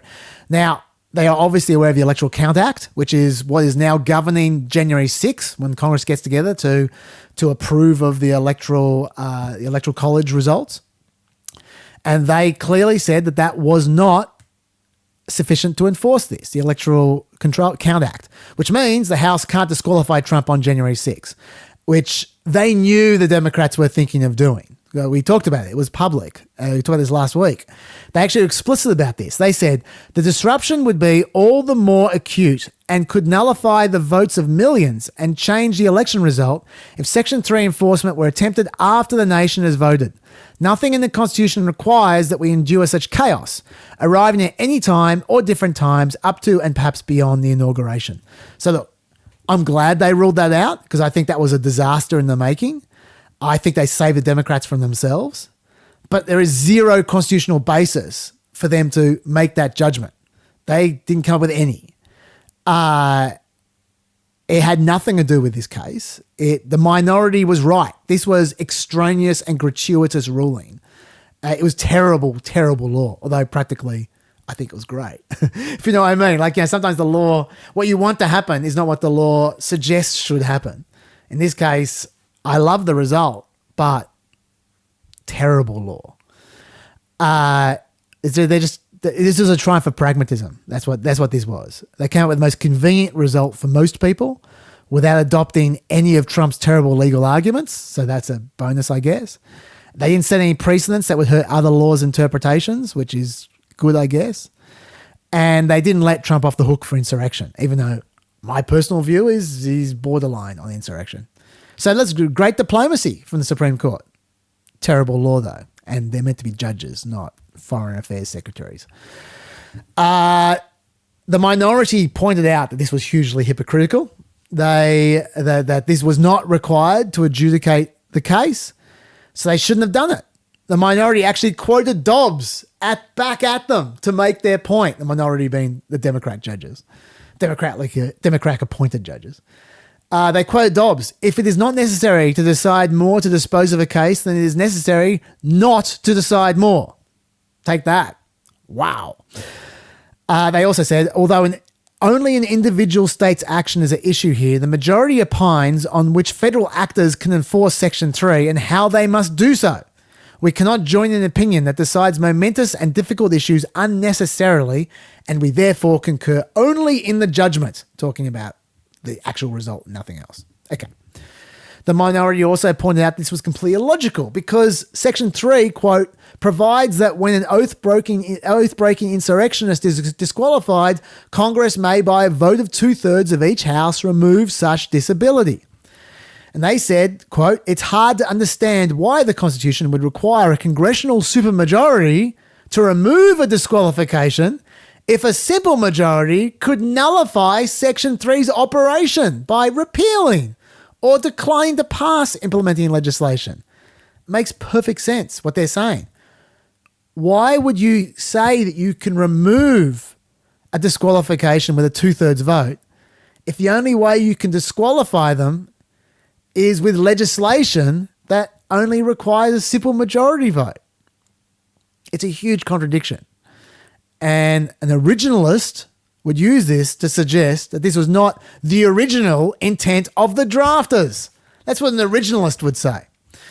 The minority, by the way, were self-contradictory as well, because they said nothing in Section 3's text supports the majority's view of how federal disqualification efforts must operate. That's right. Nothing in the text does support that. But also nothing in Section 3 supports their judgment as well that states can't enforce the 14th Amendment against federal presidential candidates. Using their own logic against them shows that their major ruling was legally incorrect. So the minority's quibble with the majority can be used against themselves. And then there's Amy Coney Barrett, who, look, I liked that Amy Coney Barrett didn't pretend that we didn't all know what was going on. She just acknowledged that this is a political decision, which, in one respect, that's some people might be upset by that, but I like that she's just calling a spade and just admitting what's going on, what everyone can see, and just cutting the pretense. She was honest. She said the court has settled a politically charged issue in the volatile season of a presidential election. Particularly in this circumstance, writings on the court should turn the national temperature down, not up. For present purposes, our differences are far less important than our unanimity. All 9 justices agreed on the outcome of this case. That's the message Americans should take home. It's political. That's what she's saying. I get that. And she had limited the damage as much as possible by saying, I agree that states lack the power to enforce Section 3 against presidential candidates. That principle is sufficient to resolve this case. I would decide no more than that. Good on you, although I disagree with her essential judgment about the states lack the power. And she could see how much of a clusterfuck this was, so she asked people to be considerate. She said, in my judgment, this is not the time to amplify disagreement with stridency. People took that as a hit on the left. She was talking about writing opinions when she said that, so I could see her say, but I saw it as her talking to everyone. Like, I didn't think the minority were any more strident than the majority were. They were all strident, all of them. And everyone outside was strident as well. I think she was just generally saying that we all need to dial it back a bit, which I think was clearly what the Supreme Court was hoping to do. So she was being honest again. By the way, something that annoys me about this is that once again, I want to emphasize, I don't think Trump should have been disqualified. I agree with the result, but I think you can't argue that this should not have been a close case. This was really a close case on the law. A really tough call. If they did their job, which they didn't do, it should have been a tough call. And I hate the way a lot of, especially right-wingers, are claiming 9-0 and going to suggest that anyone who suggested that Trump could ever have been disqualified was just stupid and just a legal idiot because they lost 9-0. The 9-0 thing was clearly a political move. It was clearly that the Supreme Court justices decided that they needed to be unanimous for the sake of the country. Like, it wasn't a law call, it was a politics call. And maybe everyone should have seen that politics call coming. But from a legal point of view, saying that this was not a tight case or shouldn't have been a tight case, I think is just delusional. The law on this was really, really grey. Could have gone anywhere. All sides had reasonable arguments, I feel, on this one, even though my personal view was not vindicated, but was matched by what the Supreme Court did. I think their actual legal reasoning was just horrific. I think the lefties that people are now criticising, I think, were closer to right than the Supreme Court as far as their interpretation of the law goes. But I don't like people politicking about the 9-0. That annoys me. But I just want to leave you. We're talking about the lefties. I want to leave you with the best left-wing melt. This was just fantastic because the left were generally not happy with this. But of all of them, the one who was least thrilled was Keith Olbermann, the ex-MSNBC host. He's a bit unhinged these days, Keith, and he tweeted out, "The Supreme Court has betrayed democracy. Its members, including Jackson, Kagan, and Sotomayor, have proven themselves inept at reading comprehension. And collectively, the court has shown itself to be corrupt and illegitimate. It must be dissolved." He wants to dissolve the entire Supreme Court because of this. Someone responded to Olbermann with, "Cry more, 9-0. I hate the 9-0, but obviously very, very mature response. But this is Oldman's response. He somehow managed to descend even further into insanity when he wrote in response to Cry More, 9-0, "Those aren't tears, fascist. They're urine. I'm sure you enjoy being bathed in it." Huh? Is Olbermann saying that he pissed in his own face? He was saying someone accused him of crying and him saying, no, they're not tears, they're urine. In my face, there is urine, he's saying. What is going on? Can someone explain Keith Olbermann? That is very... Some people get driven to extremities by the Supreme Court. And I'm one of them, but I am yet to accuse myself of pissing in my own face as a result. So that is a small mercy.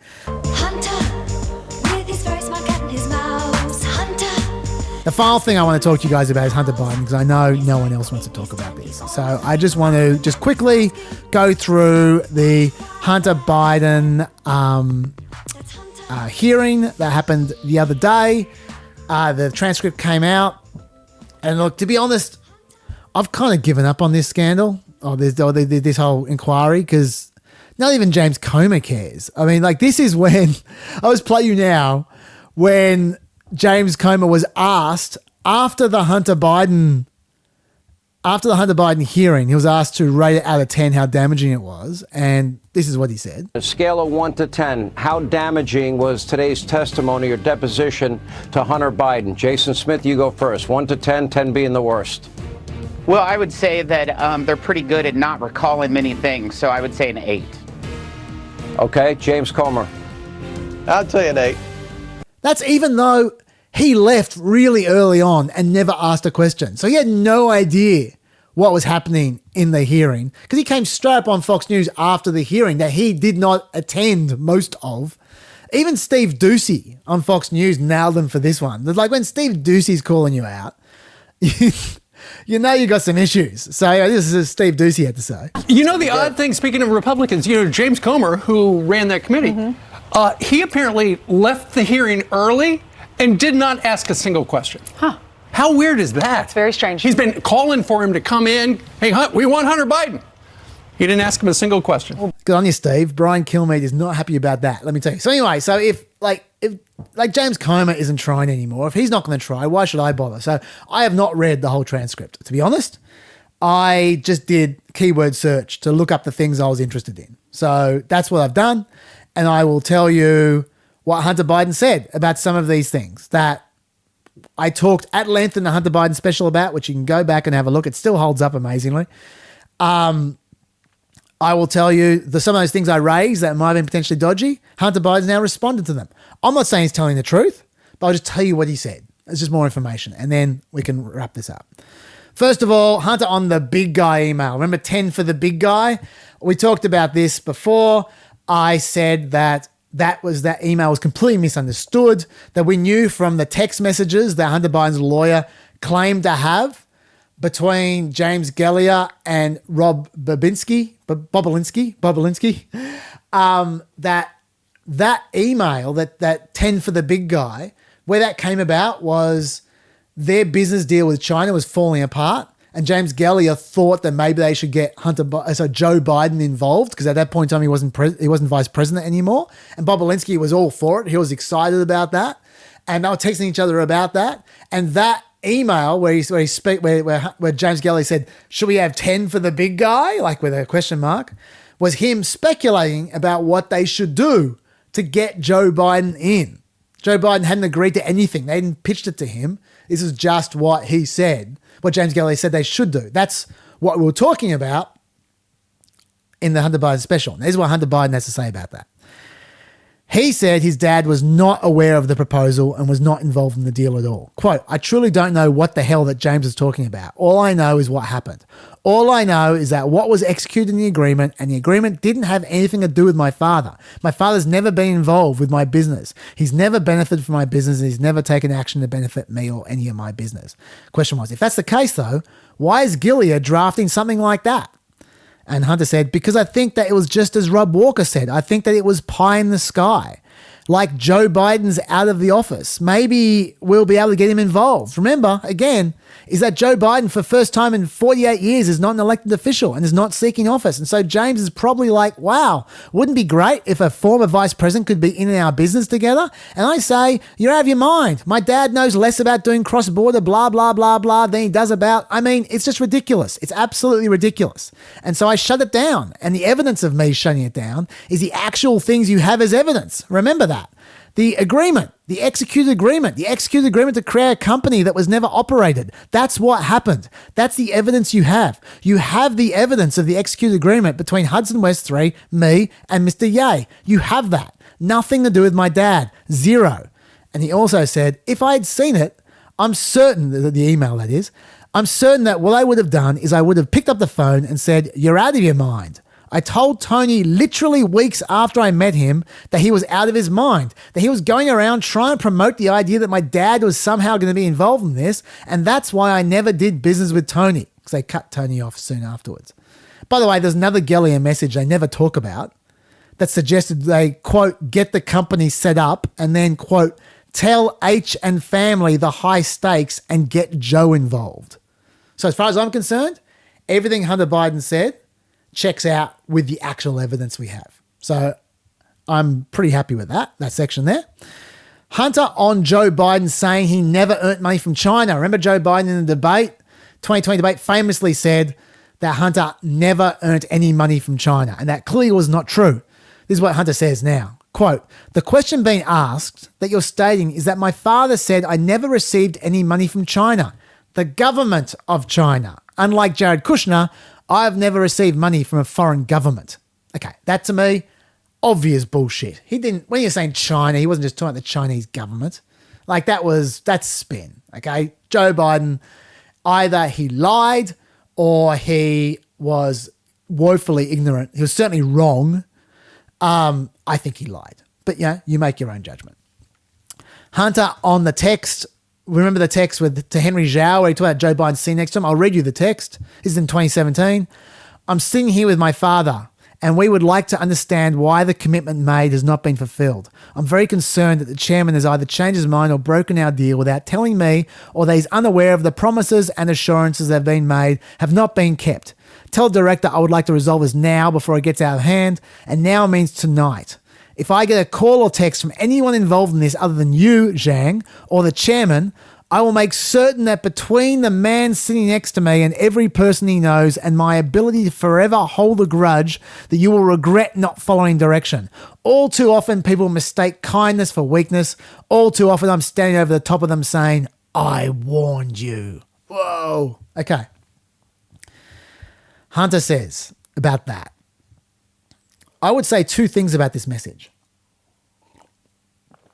The first thing is this, is that the Zhao that this is sent to is not the Zhao that was connected to CEFC. That's the company he's talking about there, which I think is the best indication of how out of my mind I was at this moment in time. He's on drugs. Again, my addiction is not an excuse, but I can tell you this. I am more embarrassed of this text message if it actually did come from me than any text message I've ever sent. The fact of the matter is that there's no other text message that you have in which I say anything remotely to this. And I was out of my mind. I can also tell you this. My father was not sitting next to me. My father had no awareness. My father had no awareness of the business that I was doing. My father never benefited from any of the business that I was doing. And so I take full responsibility for being an absolute ass and idiot when I sent this message, if I did send this message. Question. Okay. Which Zhao are you referring to if it wasn't from CEFC? The number I believe it went to was Henry Zhao. Zhao is a very common, it's not a surname in China. I mean, obviously very common surname. And I, like an idiot, directed it towards Henry Zhao, who had no involvement, who had no understanding of even remotely knew what the hell I was even goddamn talking about, excuse my language. And this is why this report from the IRS is absolutely wrong. The IRS are the guys who collated the text messages. And they said it was to Ray Zhao. They have two different messages. The Zhao that calls me is not related to the message that was sent. I speak to that Zhao the next day. They're two completely different sets of messages. One goes goes to a number because I made the goddamn, excuse my language again, because I made like an idiot and I was drunk and probably high, sent this ridiculous message to a Henry Zhao, but then the next day I speak to a Raymond Zhao who has never received the message that Henry Zhao got. And so that's why this report is very misleading in many ways. So to be clear, he's saying he sent this to the wrong person to show how high he was. He's not saying he didn't do business with Ray Zhao or mean to threaten Ray Zhao. He just said he sent it to another person and then he threatened Ray Zhao on the phone the next day. That's what he's saying. And that's why Zhao sent him $5 million, I guess, a few days later. Now, some cynical Republicans have acted like they didn't know that's what he was saying, and acting like he's saying, oh, I sent to a wrong number, a completely wrong person. Oh, and this $5 million just came out of the blue. Just, oh, isn't that nice? They've been going, oh, why did the $5 million come to you if you sent the text to the wrong person? Why did the right person send you $5 million? The right person spoke to him on the phone the next day. So they are deliberately making out like Hunter is saying something clearly untrue when there's no reason to think that. And they are clearly misrepresenting his evidence on purpose because they are being dodgy.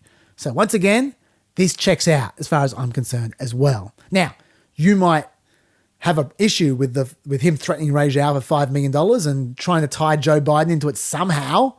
Fine. That's a different issue. But that's not about this text message.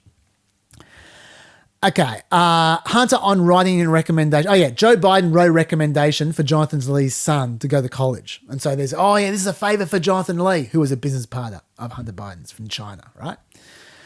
This is what he said. Jonathan, as I said before, was a very close friend, became a close friend of mine. There was a rule in my family. My dad was often asked to write recommendations for hundreds of people that I'm sure over the course of the last 50 years. But the rule is that if you were going to ask, they had to be close friends. You had to know them well. And I knew both Jonathan and I knew his son who was applying to universities here in the United States.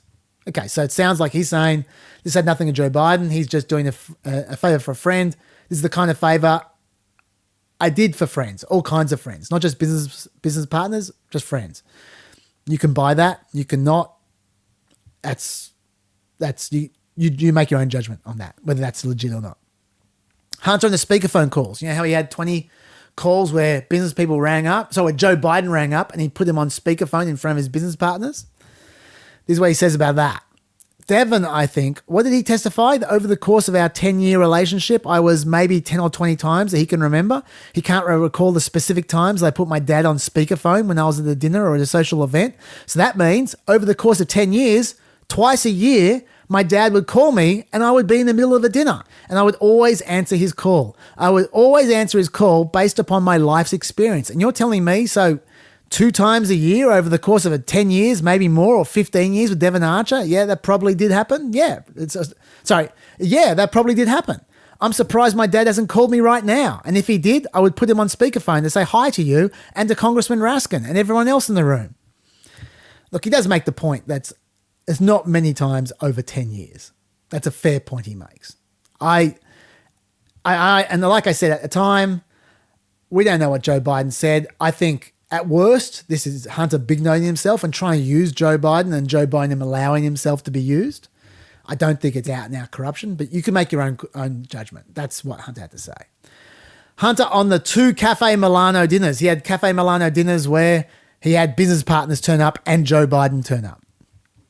I've had dozens of dinners at Cafe Milano, for many, many different reasons, whether it was just to be with my family or whether it was to be with friends or whether it was to be with friends and associates, whether it was to do, for instance, a dinner that was a presentation for the US/UN World Food Program. And in one of the occasions that you're speaking about, the entire purpose of the dinner was to present, and there was a big screen at the end of the room. I got up and made a presentation. I think another dinner you're talking about was actually on my actual birthday, and my dad stopped by because it was my actual birthday.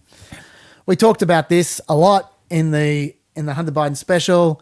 I think that there's not a lot of evidence that Joe Biden said anything of much consequence in these dinners. He seemed to have other reasons to be there. The UN Food Program one, he was there visiting a friend of his, Joe Biden, an old friend of his, and he seemed to spend most of his time with them. And you can go and listen to that if you want. I personally am not worried about the Cafe Milano dinners because for other evidence reasons that I talked about in the Hunter Biden special. Hunter on the Russian, Badarina, and the Kazakh guy, I've forgotten his name, Kellis or something, who paid for his car, that guy. Hunter, I had nothing to do with Rosemont, whatever entity, the reality or the realty or whatever it is. That was Devon's. I never received a dime from Miss Badarina. I didn't have any involvement with her in any way. So he's referring to there is the fact that Badarina gave $3.5 million. They love talking about this, $3.5 million from the Russian widow. It didn't go to Hunter. And they haven't pretended that it's gone to Hunter. Well, they haven't shown it. It went to Devon Archer. He's the one who took that money. It was in his company, which Hunter also was a part of, but it was Devon Archer's company, and Devon Archer was the one who took the money. And Devon Archer said it was for real estate purposes. It had nothing to do with Hunter. It wasn't to do with Hunter at all, he says. And also, Joe Biden gave her nothing. Hunter gave her nothing. So what was the money for if it wasn't for real estate? They haven't explained that. The only thing they say Joe Biden did was give her immunity, not immunity, didn't put her on the sanction list 8 years later after the Ukraine war had begun. That's a big stretch that she saw the Ukraine war coming and the sanctions, and she gave that money in advance in the hope that one day she'd be left off a sanctions list. That's very strange. Then there's the Kenes Rakashev is his name, that's right, the Kazakhstan guy. He says, Kenes Rakashev was a guest at the dinner that I had for the presentation about the World Food Program.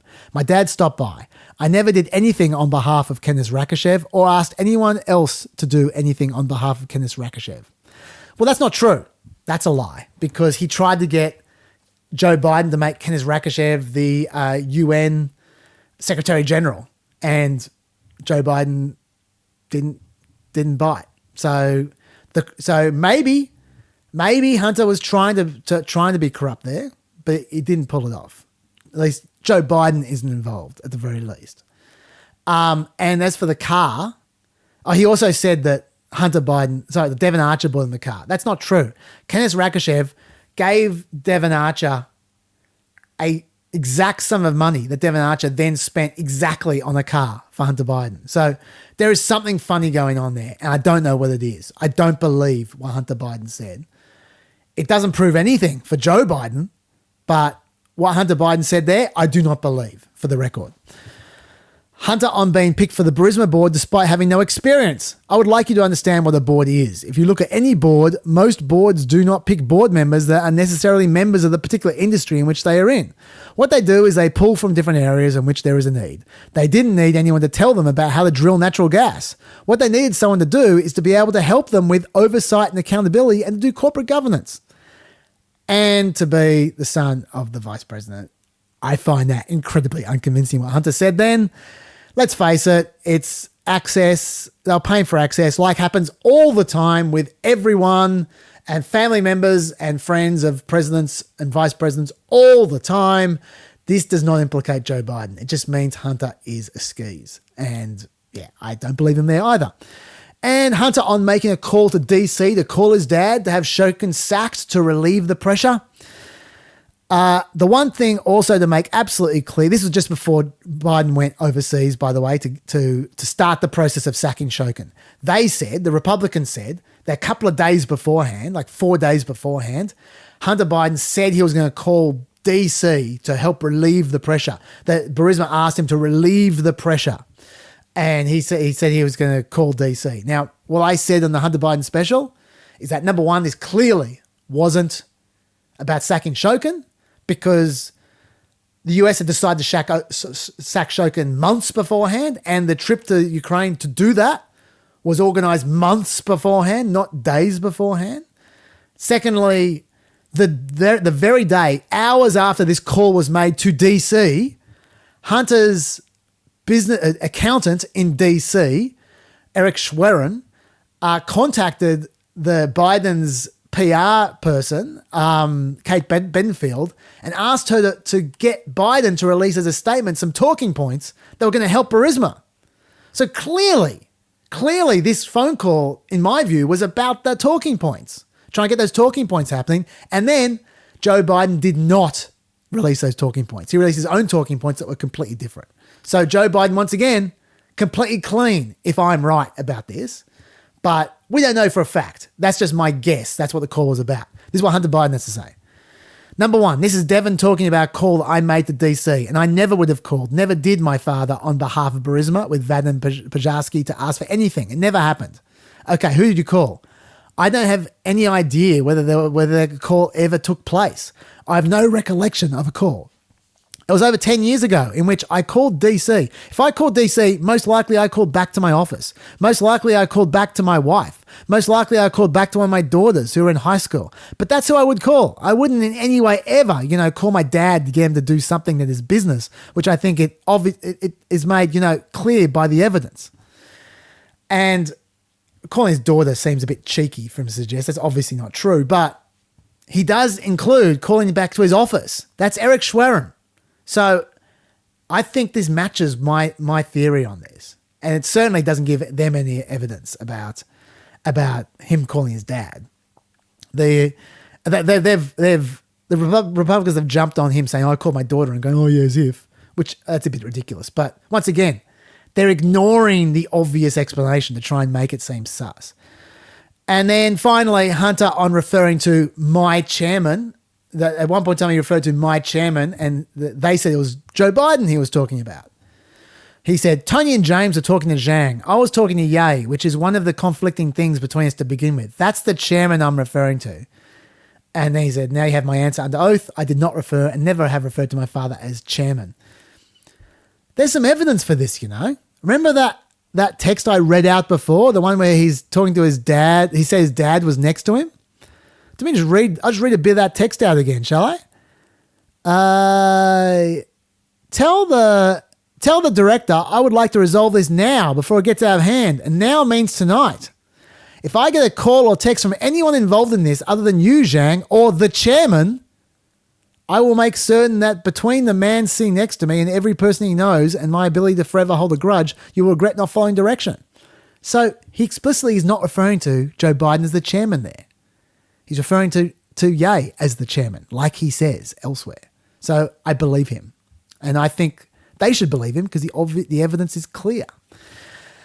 And that's about it all I really want to say. There was an interesting little aside where Hunter actually at one point in time got confused about a year because he was pegging it to Bo's illness in his testimony, exactly like Joe Biden did, according to Robert Hur. And Hunter Biden's in his 50s, which is quite funny. Like he actually literally said, in 2013, I think it was 2014. I'm not sure because I think this is a mistake because I'd learned of Bo's tumor just months before. So it must be 2014. And I went on this trip. I believe it was in 2014. And then later on, he corrected it and said, no, it was 2013. He got wrong. So that's exactly what Joe Biden did, getting years wrong. And then Robert Hur said, oh, look, he's so old and senile. He doesn't remember when his own son died.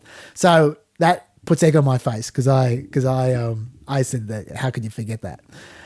So that's a funny little aside. And there's a guy called Galanis who testified as well. We don't know much about this guy. He's an ex-business partner of Archer and Hunter. Around 2014, he's in jail for 14 years for securities fraud. He blames Hunter and Archer. He says they were involved with the fraud, but they were protected. Maybe. I don't want to waste any more of your time with his testimony because there's no evidence for it. It's just him, this jailbird who hates Hunter and Devon Archer, so I wouldn't say it's terribly reliable, but essentially what this guy has said is that he said when he went to business, it was because he thought Joe Biden was going to be involved, and there was always openly said that Joe Biden was going to be involved after he was vice president. And also he said that he received some of those, he was a part of some of these speakerphone calls, and he said they definitely were not as described. Actually, I'll read what he said there. I recall being with Hunter Biden and Devon Archer at the Peninsula Bar in New York where Hunter took a call from his father. He told his father things were going well with Henry and Harvest and that he might need a little help getting across the finish line. I was present when Hunter called his father on a cell phone and put the call on speaker. Present for the call were Yelena Baturina, an investment in Rosemont projects, her husband Yuri, and the former mayor of Moscow and Devon Archer. This call took place on May 4th, 2014, during a gathering hosted by Ukrainian associates of Miss Baturina and a business partner of ours at Romanov, a restaurant in Brooklyn. We were told to go to an area of the restaurant to gather because Hunter was going to call his father. Hunter called his father, said, "Hello," and "Hold on, Pops," then put the call on speakerphone and said, "I'm here with our friends I told you were coming to town and we wanted to say hello." The vice president said hello and some pleasantries. Hunter responded by saying, "Everything is good and we're moving ahead." "I recall being stunned by this call," Galena said. "It was clear to me this was a prearranged call with his father, meant to impress the Russian investors that Hunter had access to his father and all the power and prestige of that position." And then he learned a few days later, following the conversation with Baturina, that the Russian billionaire committed to a hard order of $10 to $20 million in a Burnham investment banking client. We've seen no evidence of that. So I'd like to see that money. If so, it changes what I said about Baturina. So let's see if the evidence comes out, that money. In the meantime, if he's telling the truth about those calls, that's not how Hunter Biden has described them. That's not Joe Biden calling in. That's him calling out. It makes Hunter seem much, much dodgier. But also, it shows that Joe Biden, while he might not be full-on corrupt, he is assisting Hunter in using his name. And so that is a dodgier area, if that's true. If that's true. I don't know if we can believe this guy, but I want to throw it out there. We may hear more about this guy in future. Other than that, everything else has been bad news for them on this inquiry, and Steve Doocy will be displeased. I've now talked enough. We're just about to hit the 3-hour mark. It's become the new... 3 hours has become the duration of this podcast. I will see you guys maybe in a few days' time with a guest podcaster. Otherwise, I'll see you in a week's time with Dr. Dave. Stay peppy.